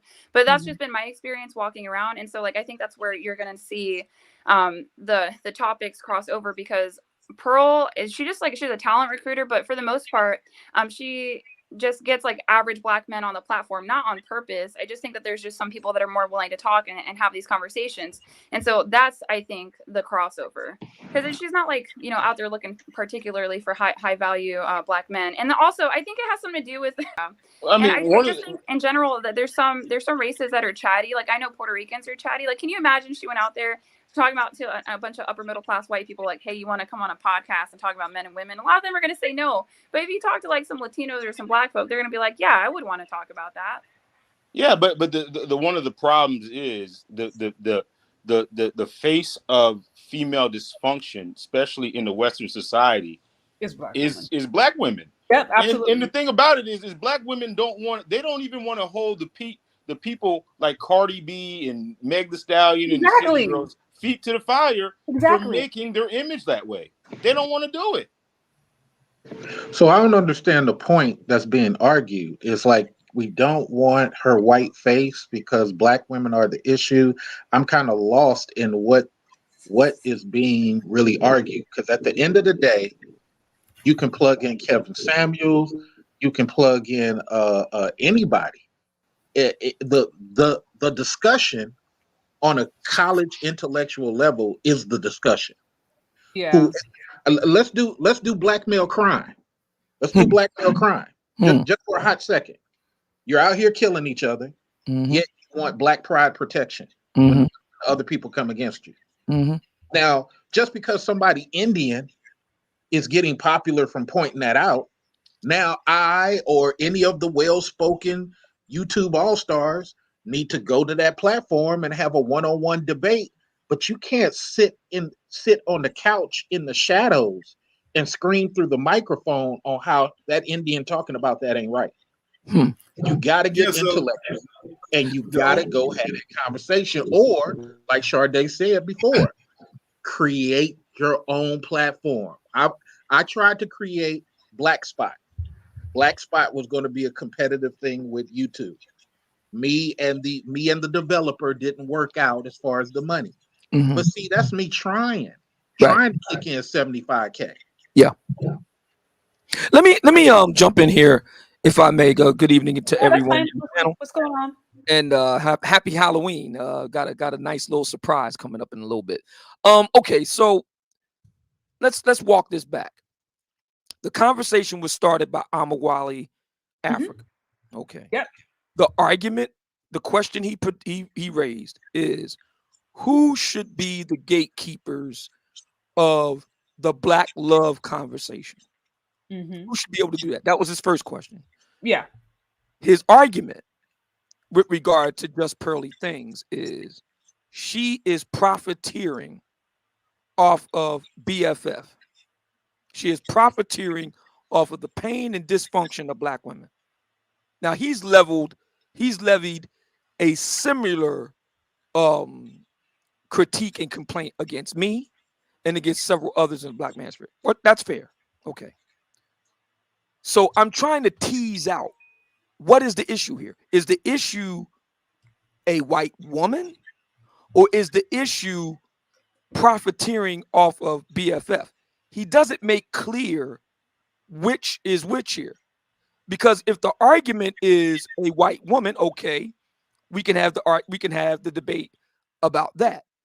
On the other side, if the debate is about profiteering off of Black women's dysfunction, then he's got a much bigger problem than JustPearlyThings. He's got a problem with Oprah Winfrey. And the Oprah Winfrey Network. He's got a problem with Steve Harvey. He's got a problem with Ace Metaphor. He's got a problem with Tony Gaskins. He's got a problem with Derek Jackson.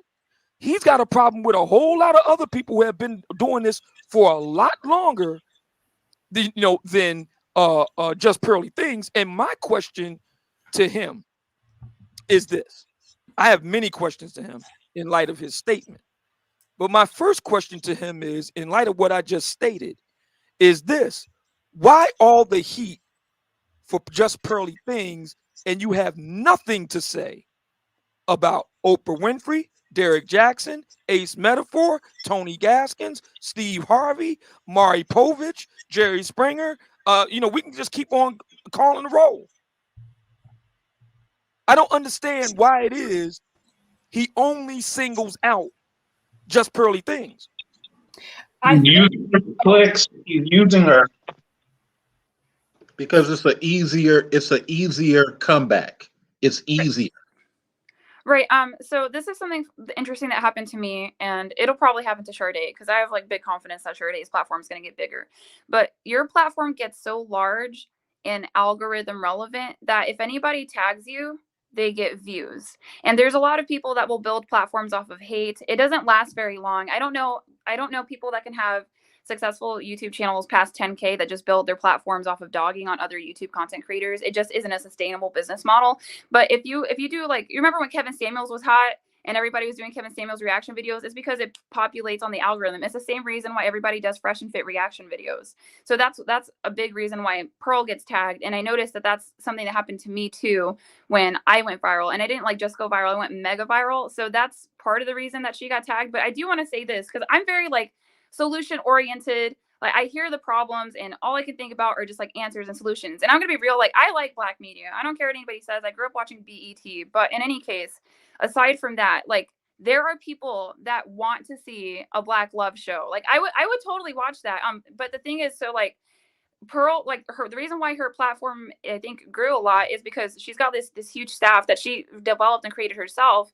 But like people want to see things in 4K and 8K. Like people want to watch live in real time shows on YouTube. That's what grows the most. If you notice anything, it's the shows that'll grow the biggest and the fastest. And so like I can't see why there wouldn't be a way to get a group of Black content creators to invest and then go to like a predominantly Black area, like say like Atlanta, and then launch that kind of show. And I think people would love it. I know I would love it. I would definitely want to watch. And then there wouldn't have to be a conversation about like, oh, JustPearlyThings doing this or that. Cause like y'all would have it yourselves. You know what I mean? And then you get to control the narrative completely. And I just think that would be beautiful. So that's my 2 cents. Well, the problem with that, and this is the first time I've ever met you, real Fem Sapien. So good afternoon or good evening, I should say. Happy Halloween.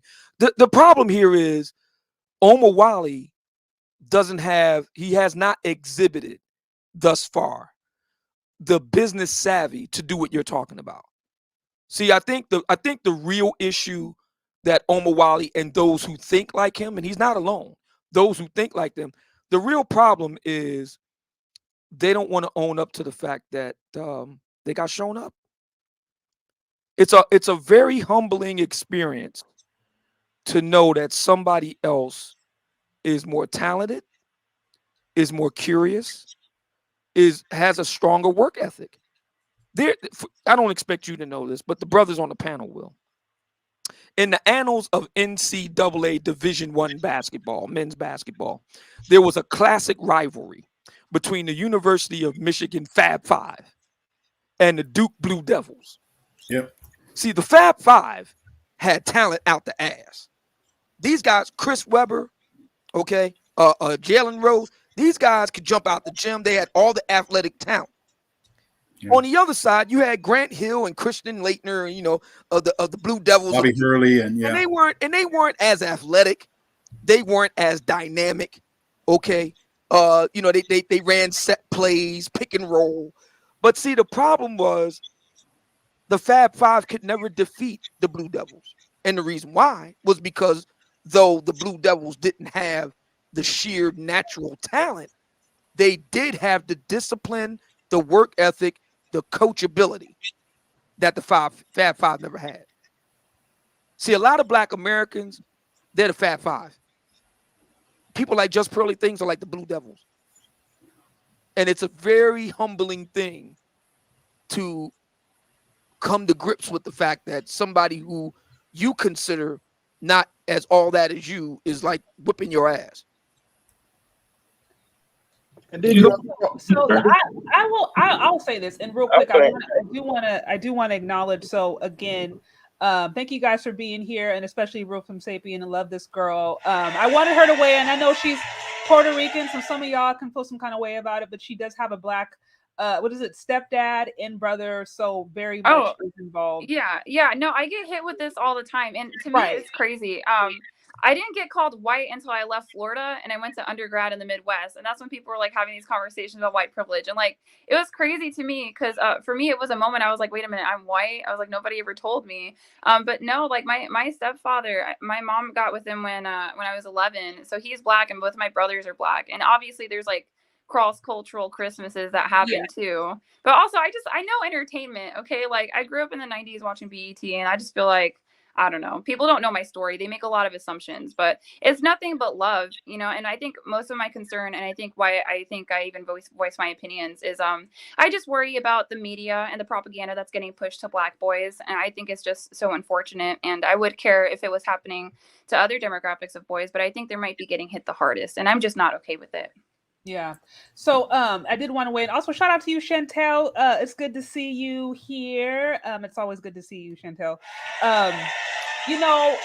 And I think I wanted to highlight this real quick, and then I do want to make sure I acknowledge the super chats. I have kind of seen this contention between, I feel like, Pan-Africanist and then I don't know if it will be considered the manosphere or non-Pan-Africanist, but that's kind of the point that I made earlier, where what I appreciate about Brother Omowale is that he is, doing his best to try to lead with actions. I know he has, I think a different institute that he's funding to try to raise Black men. He's working in the community to try to do things more grassroots. So I understand where he's coming from. And to your point, Mr. Obsidian, I also understand too, where it's just like, really what it comes down to, or I think you and I think Omowale would agree upon, the core issue is like, okay, well then what are we going to build so that we can control the messaging better? What does that look like and how do we do it? And I think really, if we want to talk solutions, that's the way to do it. Is if we're unhappy with the messaging that's going out there, then we can start to control the messaging. And what are the systems in place, or what are the different methods that need to be done so that we can control that? Now, I think that's well, here's the problem with that. The problem with that is Omowale hasn't evidenced any willingness or ability to do the business. So, for example, we know that JustPearlyThings took, and you mentioned this earlier in your broadcast, we know that JustPearlyThings was an ardent student of many black men, quite a few of whom she paid good money to learn from at their knee.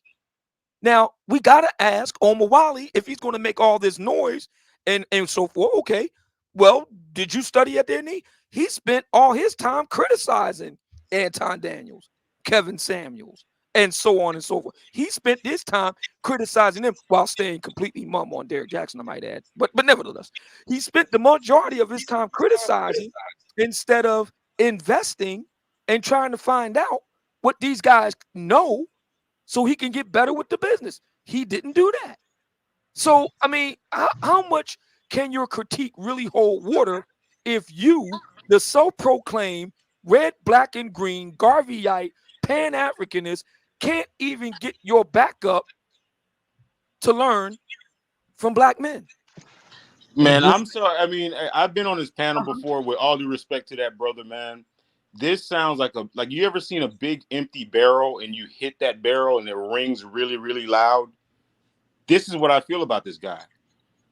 It's an empty barrel because there's no substance to it. I mean, okay. I mean, where's the substance? I mean, I can be completely off on this, but somebody on the panel tell me the substance of let's just say censoring Pearly, right, from saying what she's saying on her platform. Like, how does that move us forward? How does that move the needle? So once again, this is an entertainment black concept, and I've been on several different panels and had this concept. People who have, and I'm gonna use Obsidian's kind of example he used. If you have a sincere conversation, then you're able to articulate it past your narrative. You're able to go into spaces and have a ping pong back and forth with people who know the history or the well-read situation on what they're talking about. Let's use Obsidian's Fab Five thing. Fab Five was politically ridiculed through journalistic sports media. They had to weather through that because they weren't technically supposed to be there. They couldn't just have the mind that I'm just going to play basketball the way the other group was able to have the mind concept. So using the same example, Pan-African or whatever, it's hard to have a conversation with people who don't have the history of what they're speaking on. Obsidian is trying to tell you, I'm going to use a different word than what he used. He doesn't have, the other guy doesn't have proof of concept. He doesn't have proof of concept. He's just saying what he prefers the narrative to be. Hey, Sade, I would only prefer you would say it this way on this day at this time. And I'm going to take 45 minutes to keep reiterating that in a totally different way. That's not. I mean, but as a black man, he should know better than that. You just can't be mediocre. Can't do that as a black man. As a black man, you can't just be mediocre. Some people are Stephen Fetchit.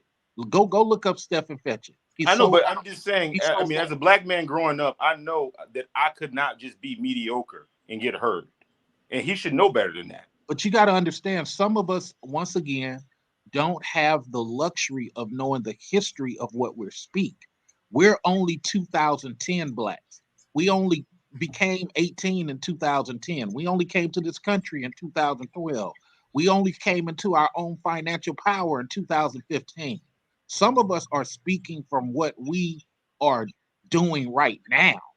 We have no understanding of how it got that way. And to Obsidian's credit, that's what he's saying.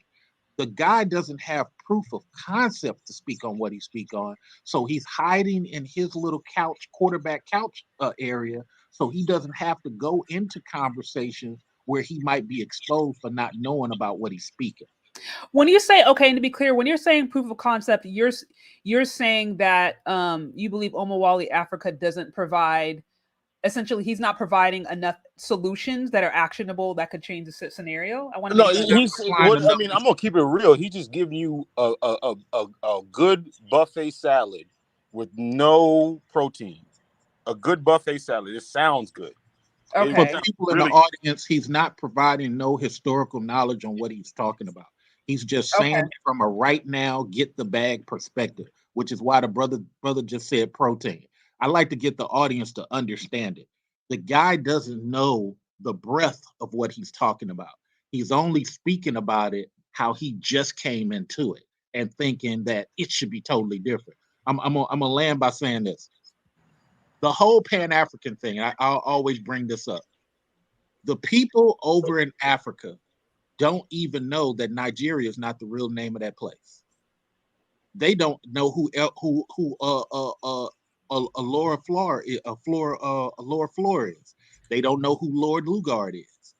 So imagine me coming into a Nigerian space only talking about what's been happening since Dick Cheney and Bill and Bush. I don't have the breadth of knowledge. I don't know how it got that way. I don't know why Queen Elizabeth got all that gold. Oh, all of it came from Africa? That's weird. See, now I'm thinking it's weird because I didn't know. Sorry for talking so much. Let me let somebody else speak. You know what? The thing about it is he doesn't.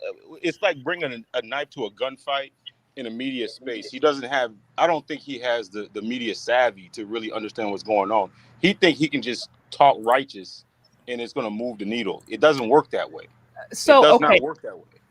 So, okay, really quick, I do want to acknowledge, I saw a few super chats come through that I want to make sure I acknowledge. If I know I see a few Pan-Africanists in the building who are not happy with that, because you're right, I have heard a lot of critique of Pan-Africanism, and I'm very, familiar with some who are building. So if any of you guys want to call in and kind of spew or speak your piece, let me know. But real quick, let me actually pull up some of the super chats that came through earlier. Shout out to you, Big Game Oran. That okay. I hope I didn't butcher that. Big Game Oranthel James. Oranthel James. Okay. It says showing support to a true Black queen. Thank you. I really appreciate it.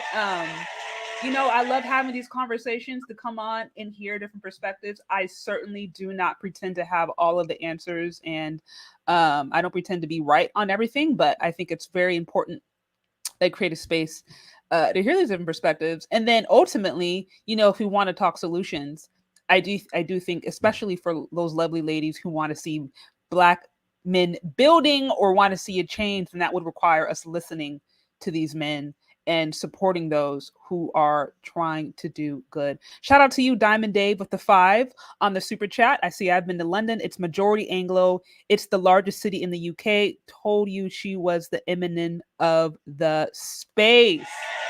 I've not been to London. I want to go. I know when I went to France, I went to Paris for some time, and I was actually quite surprised at how Black Paris was. Okay, shout out to Melly Scott with the 5. It says, let's be honest, Pearly Things is another Jerry Springer or Maury. It's all entertainment for her. I completely agree that she's strictly providing entertainment. As I mentioned before, she is capitalizing on a market that, unfortunately, better for worse, has been in existence since the beginning. Is that what she said, or do we assume that? Well, has she said that, or is that what you get from? From what I've seen, she's even talked about this in some of her earlier TikTok videos I saw. She was saying she kind of started like doing different, I think, like dating surveys and stuff on TikTok, talking to different people. She studied other different content creators on the space, and she literally talked about, she does different lives with City Girls because it's entertaining. So she is definitely providing entertainment because that market is out there. And I think that's okay. I remember her saying something a little bit to that effect, but I'm just not sure she was focusing completely on Black women though. No, I don't think that she was, but I think the fact, and correct me if y'all, you tell me if I'm wrong. She spent money to study other Kevin Samuels. She spent money, with TLA. She's worked with, I think, knows Donovan Sharp. I think she was with him for some time studying. So she comes from a business background. So she's a businesswoman. There is a market out there. I think Hakeem, shout out to him, he had made the comment where she's like, some of the issue was, okay, would she be as successful if she was doing this in the white male space? And I think that's been kind of the pushback where it's like, okay, if she was just in the white manosphere and primarily talking to white folks and bringing in white women to talk about, their issues, would she be as successful? And I think we can all assume no. And so that's where the issue becomes. It's just like, okay, well, why do we wouldn't she? She's talking about white issues. She's white. Why wouldn't she? Why would we assume no? She's talking about white issues. I assume no. I assume no, Obsidian, because white MGTOW, white red pill has not been as consistent policy wise as they talk. Meaning that you can sit down, Obsidian, you yourself, Obsidian, can sit down with white MGTOW and white red pill and say what we've been saying to them for decades. Hey, you guys keep passing policies to help feminism. You guys keep passing policies to help what you later come over into black men's spaces and complain about. Okay. Joe Biden just passed a law making sure women don't get part of the draft in an age, Obsidian, of women claiming they want equality. Right. So white males are not really, so she can go over there, Obsidian can go over there, but the white male, they don't understand that you're complicit in passing policy for the things you come over and kumbaya with us about and say is a problem. All right, so here's the problem with all this. Apollonia Ponte, you look her name up. She's as big, if not bigger than JustPearlyThings. Marnie, your personal wing girl, same thing. Your wing ma'am, same thing. Kezia Noble, same thing. Courtney, there's another white lady, Courtney, young white girl, really good looking. Can't remember her name. Ryan. Courtney Ryan, thank you. Courtney Ryan, same thing. These are all white women over on the white manosphere. Many of them flat out dating coaches for white men. And nobody has a problem with that. And they do very well for themselves. So I'm trying to understand why the argument that JPT couldn't get on in the white space, I don't see the evidence for that. Yo, can I say a few things about this? Yeah. Who is it? Is this Ike? It's Ike, yeah. Yeah, you said okay. So you said you've been following her consistently since 2021. Well, yeah, I would say I'd probably just been in tune with this manosphere sort of subculture since 2021, and she's been a part of that. Okay. So I would say two things. One, about her motive, and the second thing is why I think that most of you in here have issues with her.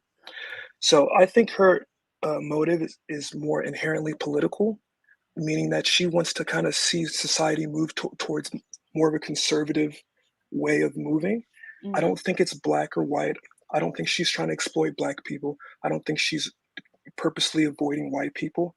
I think she's in an area in London. I'm Nigerian. I know there's a lot of Nigerian people in London, and I think that just so happens to be where there's a lot of black people there. And a lot of times, a lot of the issues in modern Western culture, black women or black people in general are at the forefront of that when it comes to dating. Yeah. And then secondly, why I think you guys have an issue with her is she's had an unbelievable rise. I think she's almost at 700K subscribers. There's a lot of smaller, manosphere people making content that may have not has been as successful. And I think the real question that needs to be asked is, why is she garnering the audience that she's been able to get? Right? Why have other people have stagnated at 10K, 15K, 50K subscribers? Why has she gone from virtually nobody on Kevin Samuels' live show to the front of the space at almost 1 million subscribers? I think that's the issue that people are having, and she's clearly getting a check. I mean, we all kind of understand how this works as far as the ads go, and I think you guys probably have an issue with that. My thing is that I don't care who wins. I just think the conversation needs to be had. Things need to be exposed. There's a lot of issues with modern dating, and I think she's doing a great job at growing that conversation. I could care less who makes money off of it as long as it's being exposed. Here so again, I have a question for you, sir. Do you think because she has primarily black people, she has a mix, but do you think because she has a lot of black people think that she's focusing on black issues or trending towards black issues? What do you think that's about? I think what you think are black issues are actually modern Western culture issues. Ali brought this up. A lot of these issues that you guys are so kind of, bent on making it about black culture, it's modern Western culture. Yeah. Women have all the same issues, and men have all the same issues a lot of times. So I was kind of getting that from her videos, because when she talks about relationships, she's really doing is bringing the data and the statistics and throwing some facts in there, and it's all verifiable facts, like stuff you can look up. She's sitting there with a computer, and I haven't really seen her make it about black or white. It's more about behavior and relationships in general. So Kevin C, I think you're absolutely right, but I think I don't know if you got the first part, but what kind of kickstarted this whole conversation was, well, one, when she did that debate, between Hafeez, and then she got a lot of support from the Black manosphere. O'Shea did something that I think Omowale kind of took, he took offense to, and so he addressed it. And then there was a video that posted on a channel where it says Black women are the least desirable because of this. And that was the title, and it was two Black women going back and forth. Then that's where it became like, wait, hold up, like you see this. Were Black women leading the conversation, or was she just there as kind of like a moderator, and were Black women actually taking charge of that conversation? It was Black. It was a Nigerian woman who actually ran the show that day and created the thumbnail and everything. Now on optics, like if you don't know any of that, if you just see this, this picture of this white woman and then Black women are least desirable, it's going to be like, hold up. But that's the thing. Her platform, she has a lot of Black people who work with her, and they come on and they talk about her issues. And so that's where it kind of Omowale was like, hey, this is a sensitive topic. We need to have some boundaries. The question is, can you find a... Yeah, and that's... Can I say something? I'm James. Can I say something? Yeah. Yes. Afternoon, folks. I'm Jamaican, and, well, Black, Pan-African, etc. Marcus Garvey, which promotes the whole concept of Black people working together. I think Pearly is basically promoting a more conservative view in a world that is progressive. And I think that is where the conflict is. She's promoting conservative values in a progressive world. Now, in a progressive world, women only listen to women. They don't listen to men. Now, if you extend it into Black communities, the Black communities are matriarchal by nature. So that is where the conflict arises, because her conservative views clashes with the liberal modern view. And that is why I think a lot of Black folks, especially women, may have an issue with what she's saying. Now, as far as the men, we understand some of the issues involved because we are exposed to it. Now, is it entertainment or is it education? I think it's both. I think she put in the work, and I don't think anybody should try and attack her. That's my few cents. Here's the thing too, real quick. Oh, sorry. I'm going to say real quick, I think also, and this goes back to my earlier point, I saw this comment, she has a Black boyfriend. Yeah, I was going to speak to that. So when you have somebody who's doing an interracial thing, do you feel like that kind of gives her an in, like a way in, kind of like a Kim Kardashian tried to parlay her proximity to Black men and just take advantage of it. Now she's a multi-billionaire or something, and people complain about that, but she used Black men in order to get that. I think this gets into a larger discussion of defining what is blackness. Dr. T.S. Johnson said something about university where the white women come and learn how the Black men relate so that they can get them. So the white women tend to want to learn about the Black men more than our sisters trying to understand us more. That is part of the problem. This is what's confusing for me. The young man said he just started in 2021, and he came on the stage and said, "You guys." I think Kevin is the only one that really got a problem with it. I don't have a problem with it. I don't think a couple of other people have a problem with it. But he spoke in a you guys fashion on limited understanding. So let's just make this clear. If you're living in England, I used to live in Surrey. If you're living in England, you can jump on a train for $160 and be in Germany in 12 hours. That's different from America. America has a black-white concept. A Russian person, and this is to the gentleman because he's new to all of this. You can be Russian and get absorbed into the white concept here. We got a spy named Butina, who white as the driven snow. People found out she was a spy. They still tried to help her because she had that white skin. You not understanding that is totally different outside of America, where you're addressed by your landmass. Hey, I'm from Brighton Beach. Hey, I'm from Wales. Hey, I'm from Lower London. Hey, I'm from Manchester. That's a totally different concept. You could be a white, Latin, and Indian person from North Ridge, and you just guys are from North Ridge, and you're totally different from the people that's from another area. So a lot of times people outside of America, they don't understand the black-white concept. Okay, yeah. Well, so I'm not saying I necessarily have an issue with her. It's just that, like I said, when I see what she's done, her work, it looks like she's speaking more to relationships in general. The only time, and I guess she's done a few videos where it kind of targets black women, but if she has black women and they're actually leading the conversation, I don't see where that's too much of a problem, because you got basically the black people are the experts, or at least the specialists in the and they need to create it. Say again? They need to create it. The black women need to take up Maya Angelou's torch and create it. That's something they could do. And some women have done that. And now I did see one thing that was kind of questionable, and again, that whole thing on the Lapeef. So that when she got invited, I thought she just got invited on the Lapeef network, and she was talking and just giving out really interesting facts and data. Yeah, and it just looked like she wasn't trying to make it racial or anything. She was actually talking about statistics, whereas the other women on the panel were being more emotional. And that's what I was saying earlier. They were triggered. They were all triggered by the facts and the data, and she was speaking to facts. She was just speaking to facts, and they were all triggered as if to say it is anti a black woman, and that's not the case. It's just explaining the symptom of the problem. It's not saying that they are the problem. And let's not forget the fact that black women have been at the forefront. I mean, who's at the forefront of all of these reality shows? Love and Hip Hop and Real Housewives of Atlanta and what's the other one? Married to Medicine. All of these shows that are created, the showrunners, the directors, the creative people behind it, the stars, they're all black women.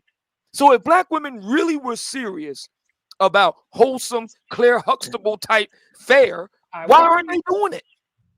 That was my primary point at the beginning. I said, if we want to be like, I can totally understand why feelings would be hurt. I can understand emotionally. With that said, to me, I see inconsistent behavior by the collective of black women that shows that this is really a serious issue. Because like I said, you can't want to marry into these different ethnic groups. You can't want to wear hair from these different ethnic groups, right? You can't go and literally integrate yourself into this entire system and do all those things and then want to talk about cultural gatekeeping when you don't show by your action in any other way that you really care about your culture. I think a really core issue for a lot of the black women, not all of them, but a lot of them, I think, is the fact that this white woman got praise and she got some,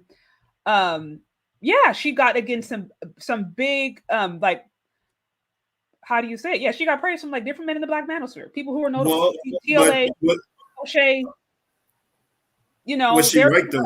Was she right on? If she's right on the things that she's saying, then it doesn't really matter who it comes from. If she's actually right. I'm just going to say this last thing before I leave. I think it comes down to one word. One word. You know what that word is? Accountability. Holding both sides accountable. The world hold black man accountable, but when it comes to trying to hold the sisters, they don't want to be held accountable. Have a good night, folks. Hold I on. appreciate you. So, are you talking about black men? Before you go, my Jamaican brother, I just wanted to point out Black something. people in general. For example, Candace Owens is Jamaican. Larry Elder is Jamaican. Yet they speak on quote unquote Black American topics. So people, just because they have a skin color, tend to the vice president is also Jamaican. Right. So you got people who will weaponize things for profit. And to Obsidian's point again. Why does it have to be about profit? Because unfortunately, you being new, you don't know that a lot of these conversations are not necessary. I'm not new. I'm not new. You said 2021. No, I came across all of this entire space with Kevin Samuels had a reaction video to Tommy Lauren. No, it was fall 2020. He had a reaction video. I don't know if you guys know what I'm talking about to Tommy Lauren. Yeah, Tommy Lauren. I saw that. Yeah. And yeah, but that was like August the white man she was talking about checked her really hard. Let me just say this. We could argue the same about Oprah. She's also weaponizing with profits too. It's going to argue like that too. Yeah, Obsidian made that point also. Hey, sir, before our Jamaican fan takes off, I know you said you're going to leave, but understand that black men have been held accountable for decades. We always get held accountable. There's never a point there's never been a point in North America or United States history where black men have not been held accountable. Totally. So black men are actually putting in the work. When you look at this, I don't think it's blacks in America. I think blacks in the world. Blacks are always held accountable. Black men are always held accountable.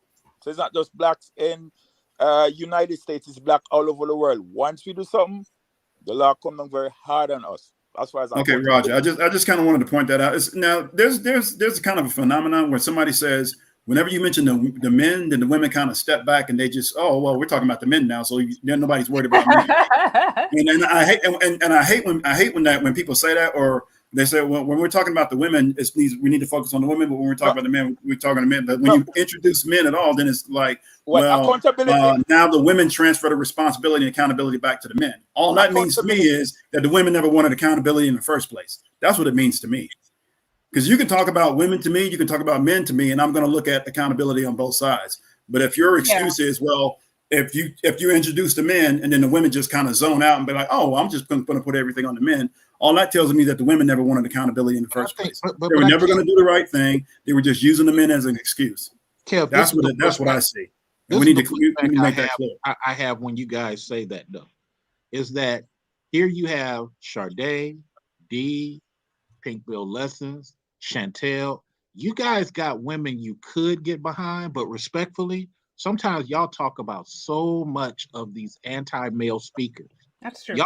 Y'all give these anti-male speakers more of your vocal cords than the women who are pro-male. And maybe like a divestiture or something. You guys. Let me just finish this point. It's kind of going back to what I was saying to the young man about him saying that he came into the space not long ago. Let's call it 2016. Okay. A lot of things was happening before 2016 that when you hear him speak, he doesn't speak with the breadth of knowledge about that. And Kev, some of your questions are like that too. I'm not knocking you. I'm just saying, here we have an example, the host Sade. Mm-hmm. You got as much as dudes talk about what they don't like these black chicks do, if you would give them the wall of silence and you would give Sade more praise or equally more praise, or you know what? Matter of fact, let's have the same type of model that Sade does. I'm willing to invest. Let's talk money.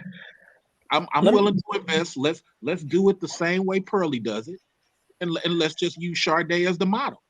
I'm willing to invest, but we can't keep talking about these knucklehead, useless chicks as much. I think we need to talk about people like Sade B and everybody else more. But go ahead. Let me respond to your breadth of knowledge point that you made about me. I think one of the main things that the reason why Kevin Samuels blew up, and then early in 2021 when Fresh and Fit blew up, and why I think Pearly Things blew up, in 2022, it's this dynamic of there's a host and there's people, sitting there, whether it's a woman calling in or a panel of people, I think that's why PURLYThings sort of really took the lead on a lot of these channels. I think it's extremely entertaining when you have sort of this modern part of society coming up against a host that's sort of trying to, you know, advance these sort of conservative ideals or traditional ideals or whatever you want to call it. And I think it's extremely entertaining. And yeah, I don't know. I think that's Good night, guys. Gotta go now. Thank you. Good night, brother. Good Good night, brother. Yeah. Real quick, But I do women want like- to acknowledge. I do want to acknowledge some of the super chats that came through. I do appreciate those who are willing to and able to support. Again, guys, if you like what's going on here, hit the like button. Likes are free. Also, show support to your favorite content creators. I always say one of the best ways to ensure that your message is being controlled is to support those people who are putting out the messages out there that you agree with. So that means, you know, supporting content creators, independent filmmakers, like all of that. If you really are about trying to have more control over your media messaging, then you actually have to support those who are already in the space. Shout out to you, Dane C with the 10. It says men like it when women talk red pill. I would agree. I do think there is a big portion of men out there who just simply like Miss Pearly thing just because it's like, look, she's speaking with facts. She's speaking with facts. Now, I did say earlier, it's like, she obviously isn't the first one in the space to speak on behalf of men or to have a message out there that Black men could connect with. Look at Crimson Cure. Now, she doesn't have nearly as much support as, you know, Miss Pearly things, but she's been at it for years now. Shout out to Dapper Gents with the 10 on the super chat. I appreciate you for the love and support there. Also, I think there were a few more. Shout out to JTC with the 5 on the super sticker. Thank you for hanging out. Thank you for being here. I appreciate all of you guys. I think there was 1 or 2 more. I want to make sure that I acknowledge.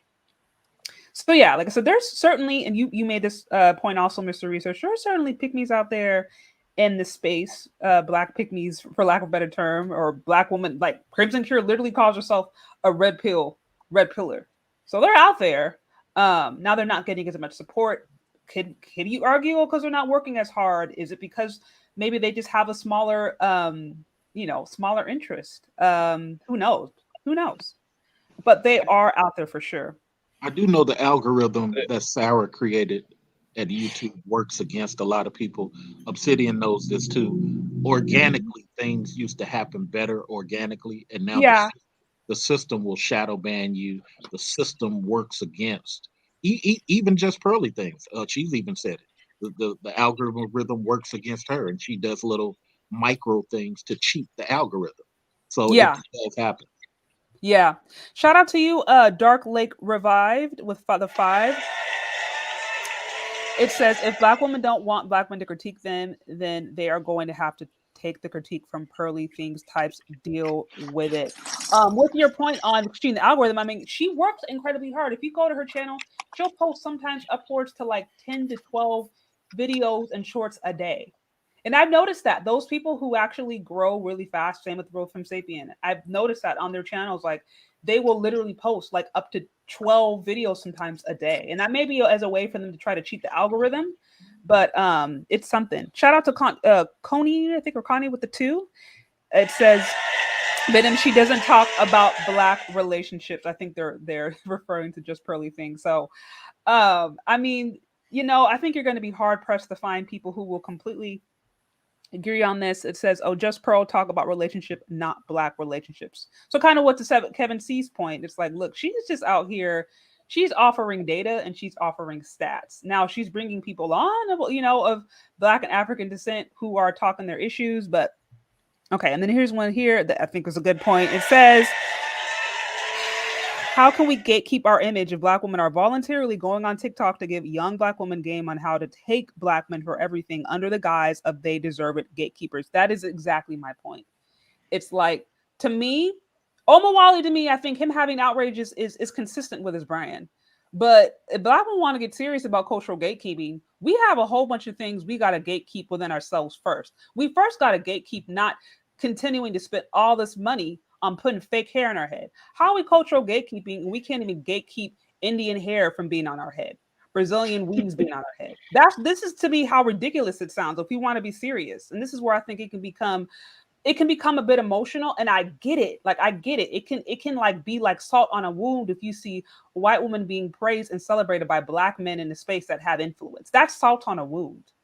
But we have to get real about what would be the steps necessary if we wanted to control that message, if we wanted to feel like we were more in control of, you know, managing things that talk about us. What are we willing to do that?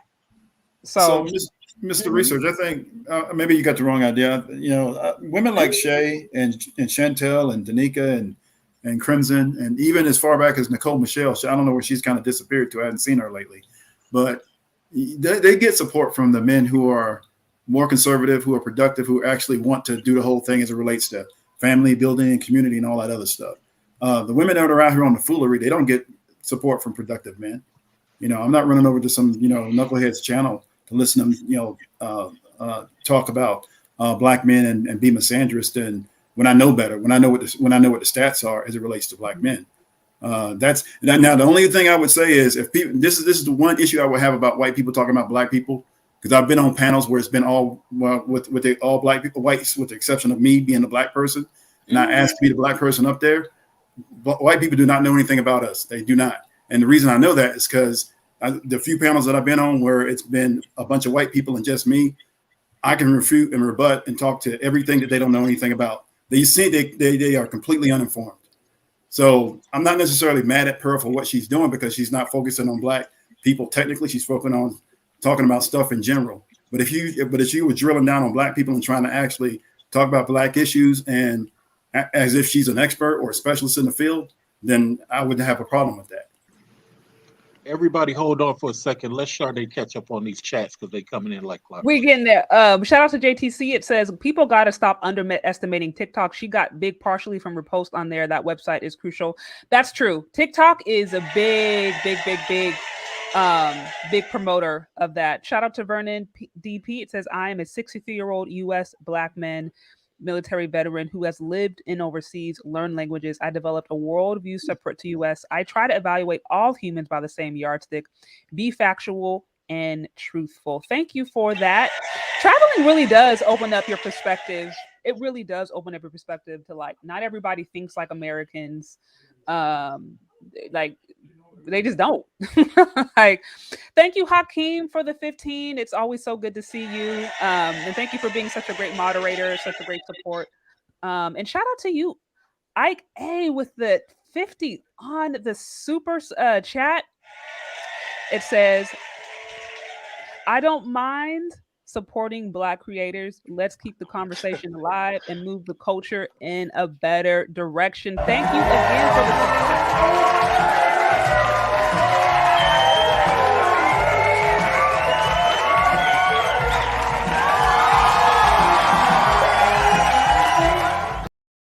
Damn, that was long.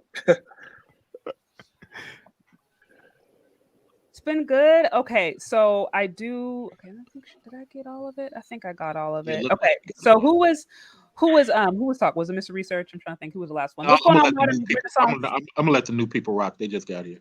Okay, it looks like I got another. Is that triple Black? Okay.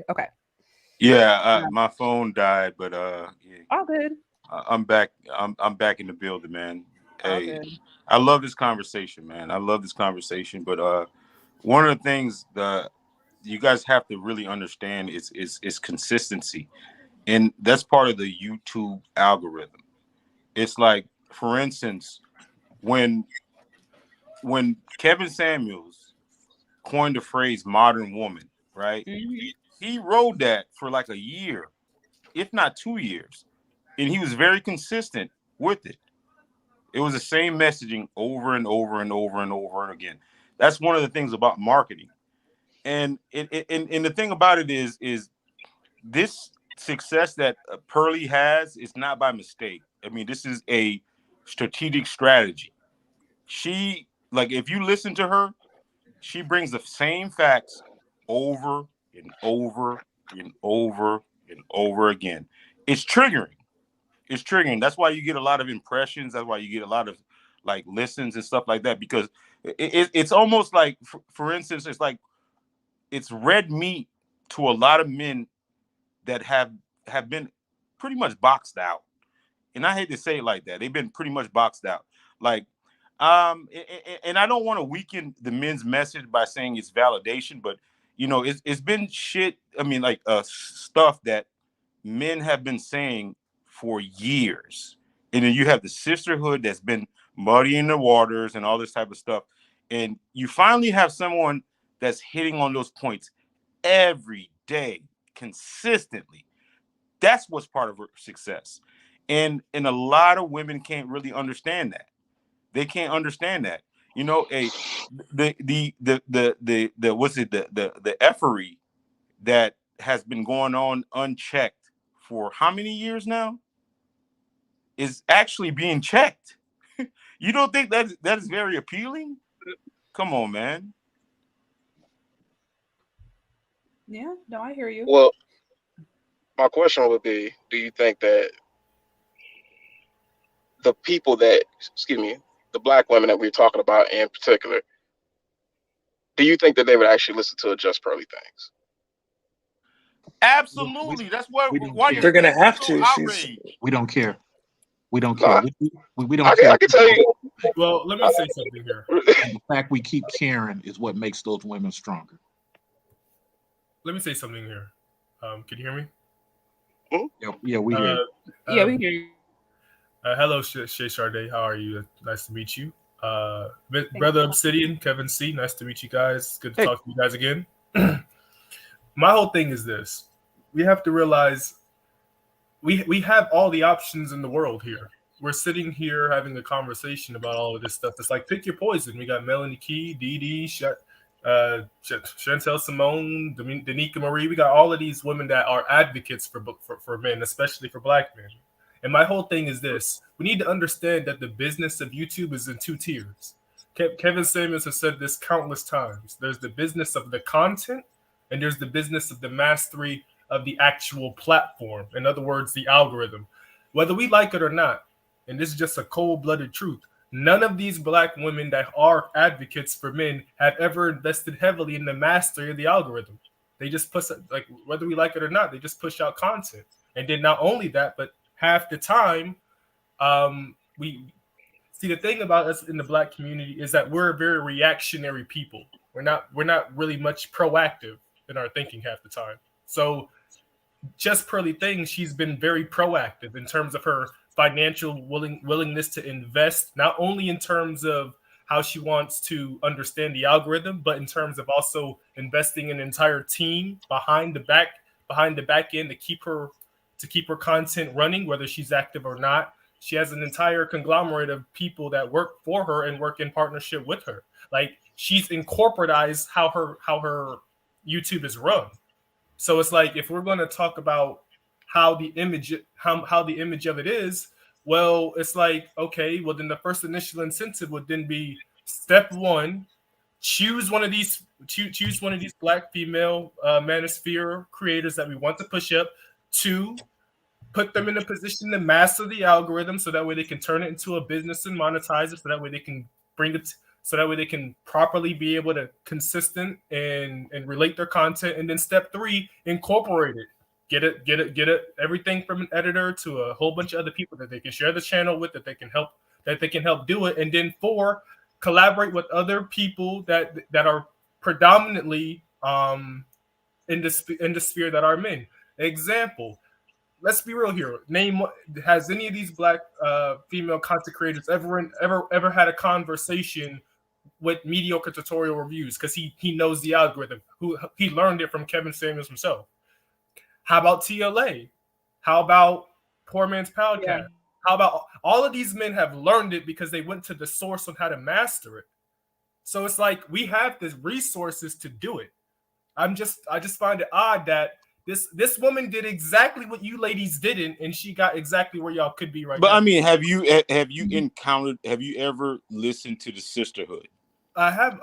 I've listened to the Sisterhood, but I'm not the worried Sisterhood. About I mean, that's not in their DNA. The Sisterhood, and that's the thing. That's why I'm saying it. So the question to you is this: if we already know the Sisterhood won't listen to it, then the few black women that will listen to it, we have to put them in a position to where they can excel in it.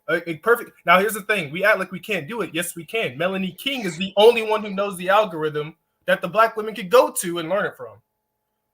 And she learned it from Kevin Samuel. So we don't have that. I mean, but do you really think the sisterhood want to hear truth? Well, here's the thing.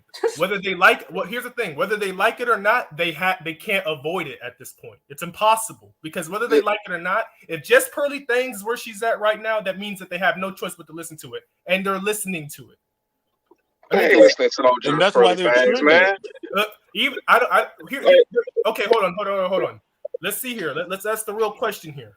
So we have these same black women that are complaining about us, the sisterhood, this, that, and the third. We now have a lot of these same women that are saying, and I quote, maybe we should consider a black patriarchy, which means that the women are starting to go through a shift and they're unsure of how to properly do it. Many of them are going against it. Hell, they're even choosing soft girl era to try to finesse men to get what they want out of them. But how long did that really last? I'm just saying, you can see that they're paying attention as much as they hate it. They're paying attention. Why so my whole thing is this. This is the thing, man. This is the thing. Let me finish my point. Regardless of if they like it or not, there needs to come a point in time where us as men is like, I don't care if you don't like it or not. This is what's happening. This is the shift. If you want some form of patriarchal control, if you want men to lead, this is how we're going to lead. Whether you like it or not, these are the adjustments that we are calling for. This is how we're going to do it. Shez Sharday, Danica, Didi, all y'all need to get together, and we're going to do exactly what's needed to put you in position, because it's very simple to have a group of women to overtake one woman. She's one woman. You mean to tell me this, 9 or 10 women, Crimson Cure, Didi, you mean to tell me that if we didn't put them in a position and help make an infrastructure about it, that they can't take this one woman over? Is this really that hard to think about? Is this about taking over one woman? It's not about taking over. It's about we always. It should be about the conversation to move culture in a better direction. Let's be real though. If you got a group of women, it's not about. If you got a group of women. No, if you got a group of women, hey guys, okay, can we do one at a time, please? Okay. No, if you got a group of women that are completely okay with dysfunction, how are you going to talk them out of it? It's simple. You give them. Okay, it's very simple. If we look at Hot Girl Summer, Meg Thee Stallion, everything else, this, that, and the third, would you not agree that they're being influenced to be that way? Whether it be feminism, okay, cool. So if they are, then that's very simple. You do the exact opposite. You do exactly what JustPearlyThings did, but now instead of doing it with one woman, you do it with 10 women. They don't care. They do care. You know why? You know why they don't care? You know tell you why they care? Let me tell you why they care. Because when the women lose, they do whatever it takes to win.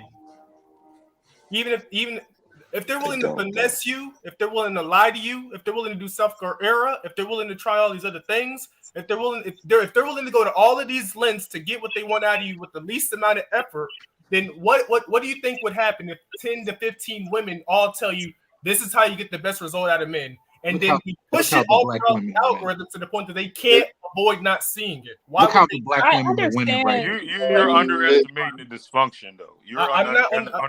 I understand that. I understand what I'm saying is.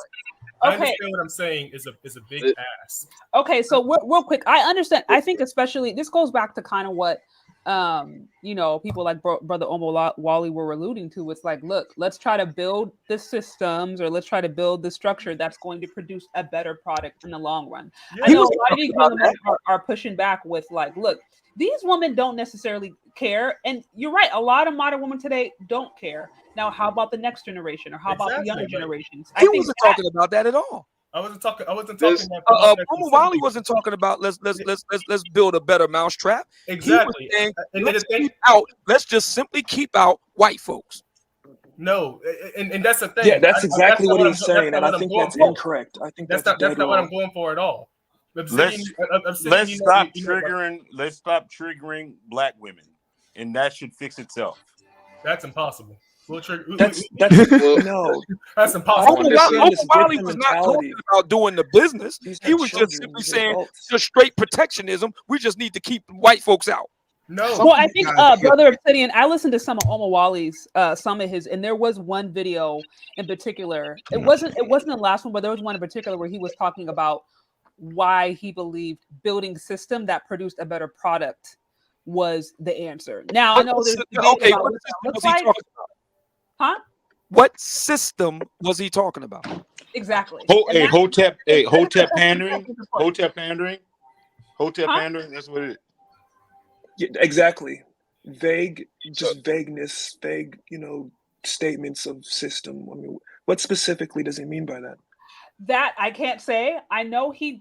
And isn't it interesting that he didn't specify? Isn't it interesting? He didn't specify.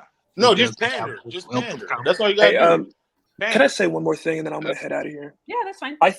I think the Black community or Black women in general, there's this sense of like, I don't know, this victim mentality where no one can expose anything unless they're a part of our community.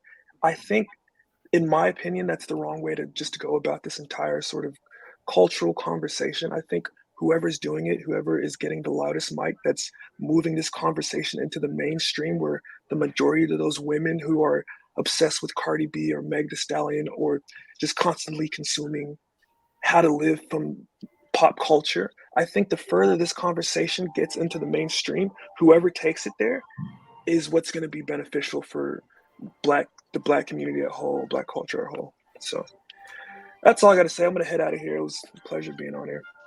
Thanks for calling in. I look at it like this. I just heard 7 minutes of Black men defending Black women, even though they don't realize it. Oh, that ain't gonna be done, or they can't do that. Why do y'all even care? You guys give Black women so much power in these discussions that if y'all focused on y'all sons and nephews the way y'all talk about these chicks don't matter. Sade will tell you herself, if all the Black men were to disappear from the USA right now, there will be a scramble. Oh God, are you kidding me? Right. But you guys, when y'all believe y'all talking against Black women, you actually talking for them.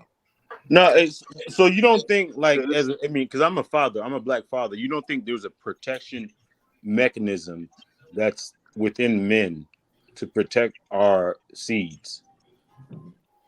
Your seeds, yes, but we're talking about women and dating. Okay. Who are the gatekeepers? We're talking about gatekeepers. Who are the gatekeepers of our kids right now?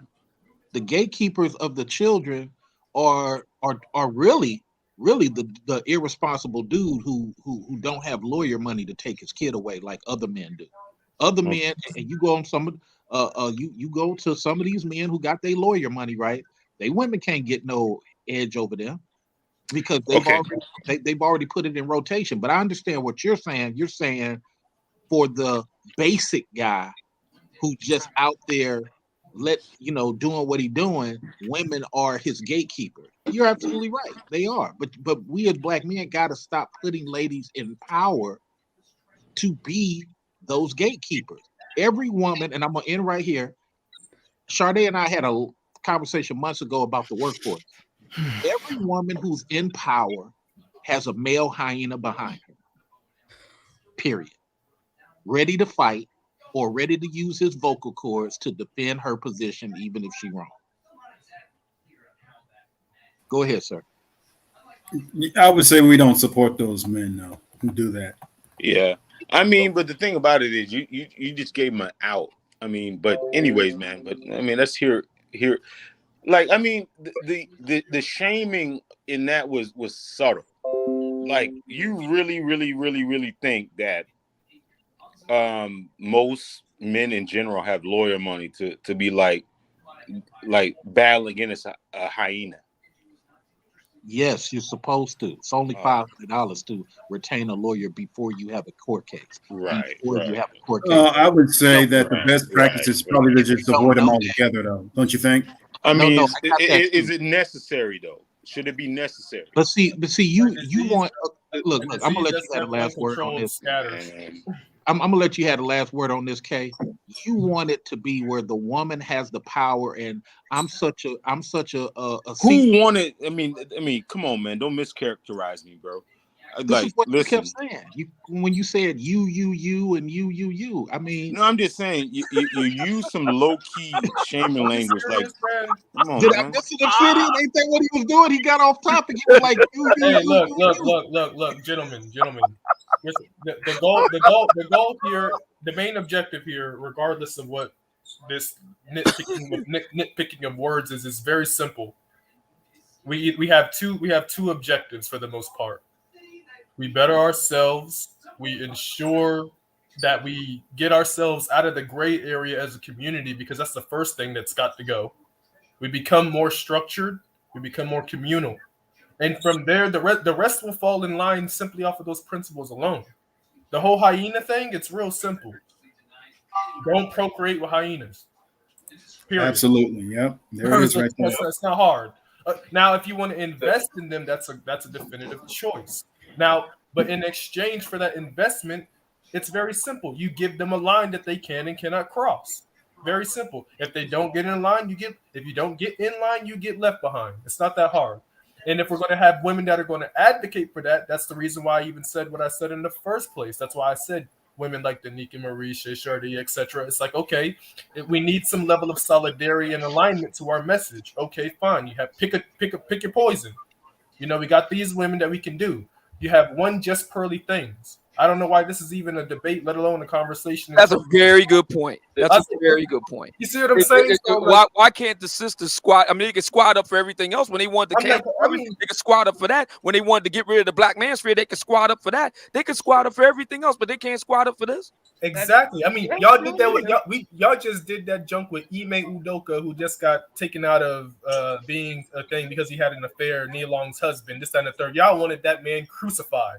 I was like, so y'all did that with Kevin Samuels, and we all know how that turned out. Y'all enjoyed that for a good year. So it's like, if you, I mean, 95% of those women that are talking that ish would line up to be with him.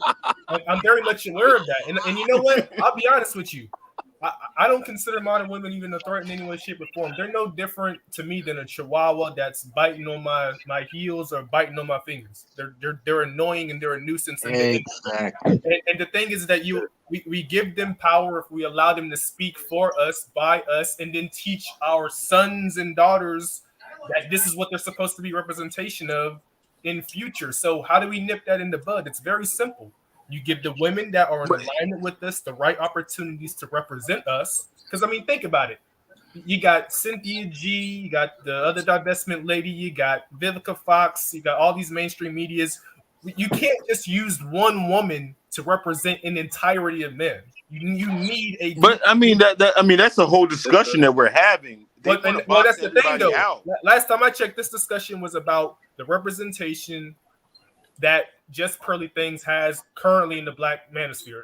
It's very simple. You want to get it's not even about getting rid of Just Pearly Things. As a matter of fact, I don't even have an issue with her. I think she's a perfectly fine woman. She talks about good relationship points. But if we're going to talk about some form of gatekeeping, it's very simple. We have plenty of female gatekeepers here. Choose. And then, okay. And then for the male side, choose. You got Mediocre Tutorial Views. You got TLA. You got Poor Man's Podcast. You have all of these good men that are sound, balanced black men, individuals that have very powerful channels that have easily over 200K plus followers. We have all the resources we need. We shouldn't be asking for permission of how we should be represented. We should be executing on that because we know what to do. Yes. We know what the steps are. Yeah. 1, master the algorithm. 2, get the content consistent. 3, find the people that we're in solidarity with. 4, execute. 5, do it for a year or 2. Boom. Image change. Just Pearly thing of the past. It's not that hard. It really isn't that hard. We're making this hard. Why are we making this hard? We shouldn't be making this hard. That should tell you something, shouldn't it? That should tell you something, shouldn't it? Like, and this is why I say we as a black people, we have to change our mindset. We need to stop being reactive. We need to be proactive. The reason. And with that being said, I got to get ready to run because I have an exclusive interview with Just Pearly Things coming up at 9:30. So I gotta run. Is this going to be live? Yes, it will be live at 9:30. We're going to be where this is going to be at. All of this great stuff. I love you, Obsidian. You've always opened up my mind. Is it going to be through him or pardon? Is it going to be through you or is it going to where can I find this at? over on my channel. I'll put the link in the chat room. Hell, Okay. You gonna put it in the private? Yeah, we're gonna fire it up, and she'll be joining us at 9:30. Okay, yeah. Nice. Oh, that's what the Halloween special. Halloween special. Halloween okay. special. Well, I've been sitting back listening for about a good hour now without saying anything. But what I want to add to it is that I think a lot of times, like right now, we get so hung up on who it's coming from versus actually listening to the message, which I pretty know that might be an echo chamber right there. But one of the things that I know, and it's not to say anything about me, I know my guy right here, he comes on my channel quite a bit and talk, Kevin, is that it's definitely going to come down to it's starting in the home first. I've been married 21 years. I got a 20-year-old son and an 18-year-old son. And the influence that you can have from your home before it's spread out is great. But I know a lot of times we like to get it like here on the platforms for it to get out there. But what the guy below me right there just got done saying, I can't see his name because of the sticker right there. Law. What he said, what Law just got done saying, it carries a whole lot of weight. It does. And the thing is, I think one of the misconceptions that we have here is that we as men, I'm just telling you, I don't have to have nobody get behind me and try to lift me up or push me up. I know who I am in myself as a man. I mentor kids. I mentor young adults. I don't need someone to try to get behind me to push me up, to lift me up, to try to become something, because what I'm doing from my heart is for the love of my people, plain and simple. But I think a lot of times when I go out and I do speaking engagements across America, period, is that the truth that I'm telling, period, it shouldn't matter who it's hitting. You know what I'm saying? So by this girl, I'm just kind of learning of her. And I know I'm only learning her because I know it exploded when they actually brought her and excuse me. Oh, they brought her and a few other white ladies on the Fight Club. Her, Coach K, and somebody else. Yeah, Coach K, and it exploded from there. And I think what happened though is that it took it to a level that it shouldn't have gotten out. I think again, when it came down to it, I kept on trying to ask, are we more focused on the color of this woman's skin, or are we going to be focused on actually what she's saying out of her mouth? Because what I kept on getting from that is people just come saying, well, you don't know because black and black and black, black, black. I'm like, I don't care about that. What she's saying is the truth. I mean, do you question your doctor when you go in there? He said that you got, if he diagnoses you with something, do you say, well, no, you can say all that because you're a white doctor? No, he diagnosed. Hey, let me ask you a question, brother. Do you think that the black women on that panel should have did a better job of competing? Oh my gosh! Yes. Yep, they should have, and they came from a point of emotion. That's why they were having so many issues. It was just all right, y'all. I gotta run. I gotta run. I gotta get ready. I'm gonna catch you over there, Obsidian. Thank you so much. I appreciate it. Thanks, City. I'll be sure to check out. Also, guys, I do need to wrap this up soon because believe it or not, I need to get get dinner ready. I'm sorry. Ooh, well, I'm getting ready to check out because if you got to get dinner ready, you a wife. Go ahead, sister. I'm not gonna hold you from that. I do want to hear you guys say it. Do you think that they should have done a better job to represent black women better? Yes, and here's why I say this, because before I've seen these ladies on the panel before and I've been on there with them.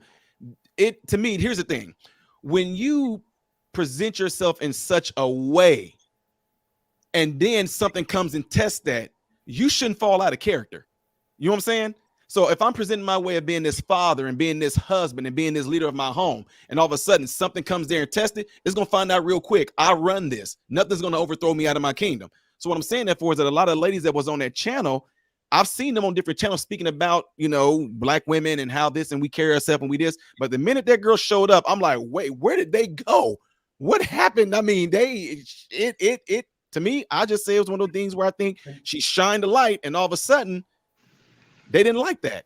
Well, I think and the pushback wasn't even that hard. It was very light. Right. Yes, it was very light. It didn't take that much to see him break. And you know what? I think it's very interesting that you said that, because what I'm not trying to say is, at the end of the day, I'm not saying that as black male representation that we shouldn't be depending on each other to push each other up. I think all black men should be in solidarity of themselves and should be able to push themselves up, because we are black men. We should be confident enough to do that for ourselves. I'm just saying that specifically towards the black women, because they are going to need that help, especially when they know that their sisterhood is going to attack them. It's going to belittle them. It's going to demean their name. We need to take on that role as men and be a shield for them. I wholeheartedly agree. I mean, when you got women out there that's doing it like them, when you got women out there that's the same echo chamber thing over and over again, I totally disagree. This is why the ladies can't learn. You guys are you saying that they should get a couple times upside the head? Superman tape and getting them to understand. You guys are so quick to talk about what we need to do as black men. No, unfortunately, gentlemen, and I'm saying it politely, we black men have been putting some of these ladies on a pedestal for so long, they don't know how to be international. They don't know how to go one-on-one with a Puerto Rican chick intellectually. They don't know how to go one-on-one with a white chick in this example intellectually, because they're so reliant on us to jump in to help them. We gotta stop doing that. You have a white woman, and I know Sade's about to go, so I just want to make this last statement to you guys and to the chat room. You guys don't understand how much y'all are living off the Malcolm X. Everything got to go through the black woman concept. No, focus on the black son. Focus on the black. So when you see Pearly, hold on. Let me borrow the mic from you, sir. But the thing about it is, I cannot. Let me borrow the mic from you. Let me borrow the mic. What guys got to understand, when Pearly Things is doing whatever she's doing, and those ladies are not able to respond, that's their natural state, because they're so used to a black man coming in to assist them. And now for the first time, the white woman that they've been idolizing for so long is confronting her. The Latin woman is confronting her. And now she has to be intelligent all on her own. There's no black man to come help. So I just don't think black men. Go ahead, brother. You don't want me to use the mic. No, I want to ask you a question, because you made an interesting point. So are you saying that basically, because we're so used to just subconsciously saving them, that we want them to fight the battle, and for them to actually, instead of us just doing it off of instinct, it's almost like they have to fight it, get the scars, go through the pain, and then more, I guess what you're saying is that they have to make the decision to actually depend on us, and not just us just being there automatically. Is that what you're saying? Yes, because outside of America, when a London white woman get into it with a Rasta Manchester woman, the black guys back up, let them go at it. It's a conversation amongst women. That's how they're looking at it. Now later, if it comes to some ethnicity, that's different. But if it's just an intellectual conversation, we don't let our black women have one-on-one intellectual conversations with their gender counterparts. We're always jumping in it.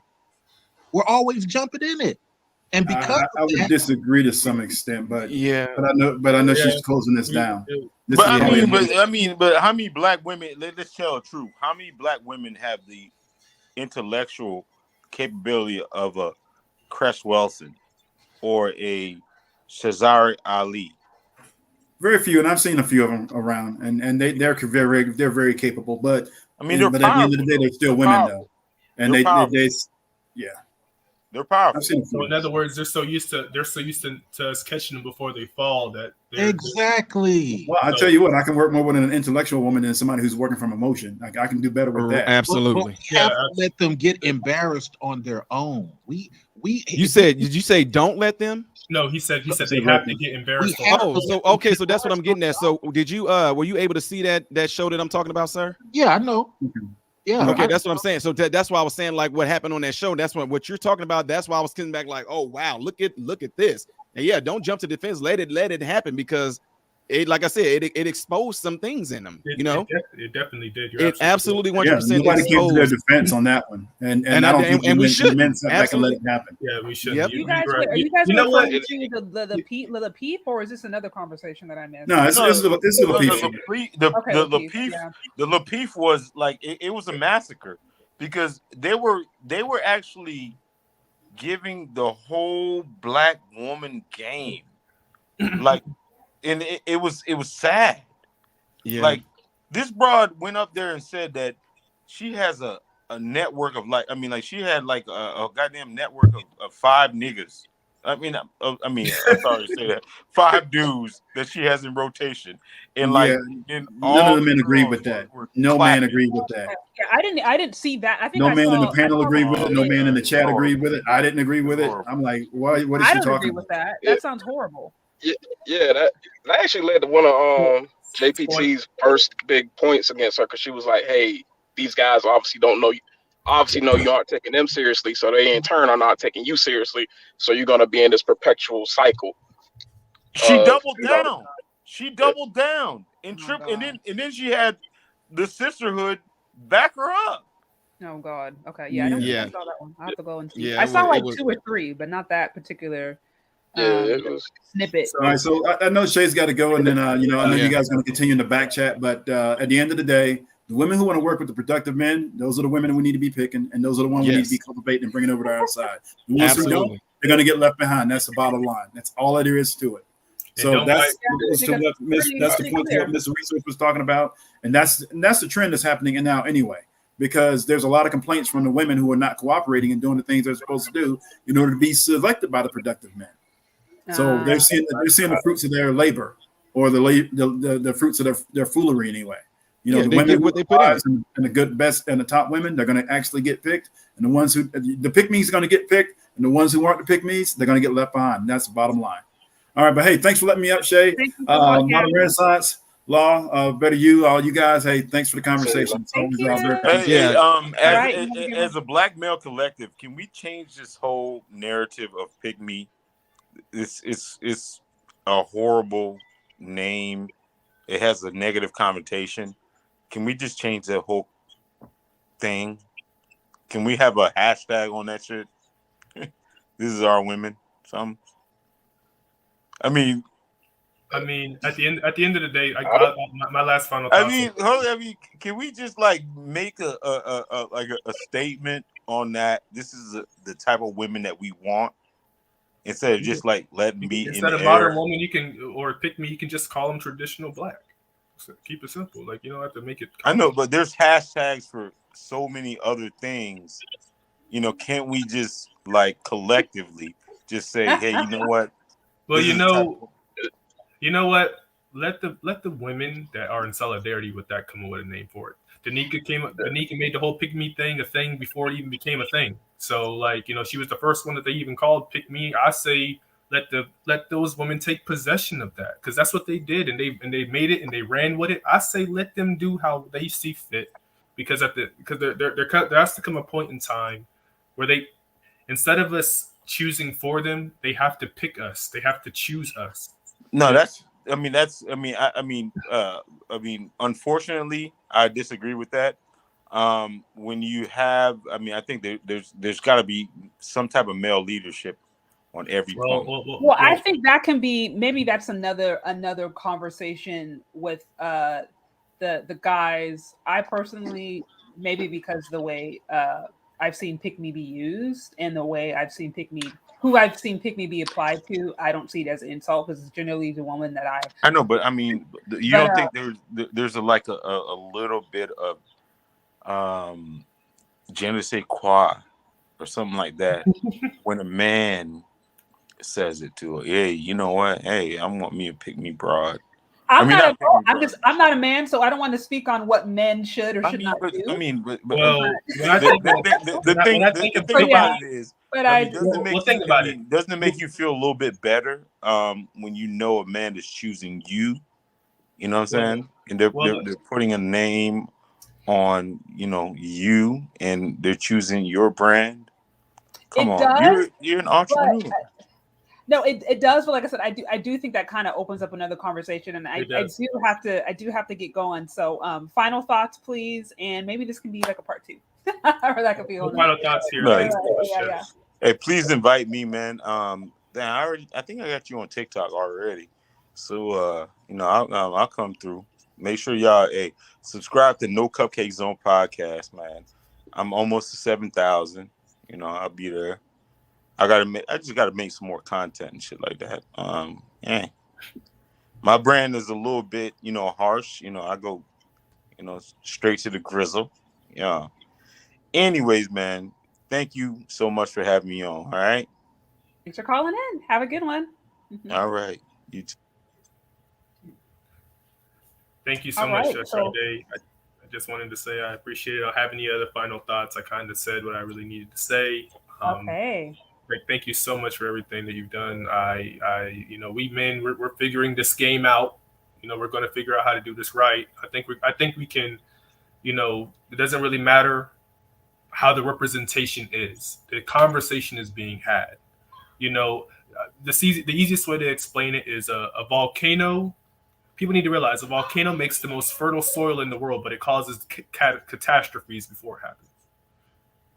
So right now we're just blowing like crazy. It's spewing in all types of directions. It's destroying everything. It's causing chaos. But once it's all settled, it'll be a great test bed. It'll be a great fertilizer for new life, new creativities, new ideas, new everything, and plant new seeds, sprout new creation, and become a whole new, more powerful, more fertile force. So I see it. I see light at the end of the tunnel. All right. Well, no, I appreciate you coming in and sharing your point of view. Much appreciated. You're welcome back anytime. Thank you for calling in. Thank you. All right. So this has been fun discussion. It was good to hear from you guys. I know it's so funny how I think Mr. Bobby Wright alluded to this. This one woman has created an entire conversation across the internet. So, you know, lover, hater, agree or disagree. Nevertheless, the conversation is being had, and hopefully it's raising some good points that people can get behind. So anyways, I do appreciate all of you guys who were able to hang out with me. I do want to acknowledge another super chat that came through. It says, Ellen Nixon, it says the voice of reason with the 10. Hey, Shay, how are you? I'm good, and I'm even better now that you're here. So thank you for thank you for hanging out. Thank you for showing support. I appreciate all of you guys who were here with me. This is a fun one. And this was good. Definitely stay tuned for other upcoming content, other lives. I have a fun one coming up later on this week with including Fem Sapien and a few other lovely ladies. We're going to be talking about whether or not Latinas are more feminine than Black women. So that should be fun. And if you haven't already, hit the like button. Also, guys, I saw a few questions about Obsidian. He left his link. Gosh, it's somewhere up here. It's somewhere in all these comments that I'm trying to decipher through. Gosh, it's somewhere here. Okay, I can't find it directly, but literally, if you just go straight to his channel, Mamiya Obsidian Ali, I'll put it up here if you want to type it in. If you haven't heard of him already, I mean, he's pretty popular. Just type it in, and he's live right now, actually. So go check him out if you guys are interested. And I'm trying to think if there's anything else that I want to cover off. This was fun. Let me know what you guys think. Leave your comments down in the comment section. Share this with anyone that you think will find it interesting. And, you know, my points are really clear. You know, when we're talking about cultural gatekeeping, again, in order for there to be a really true, honest discussion about what that means, I think that would require some dramatic change from Black women in particular. Black community, yes, but Black women in particular, since that's what I'm focusing on. I think it would require some change, and I think it would require some different movement. And the question becomes whether or not that is something that we are willing to do. So if you guys missed it, no worries. You can go back and catch the replay. Thank you again for hanging out with me. Thank you for all of the love and the support. Thank you for calling in and sharing your perspective. And be sure to hit the notification button if you haven't already. Be sure to subscribe to my channel. And yeah, we will talk later, guys. Bye.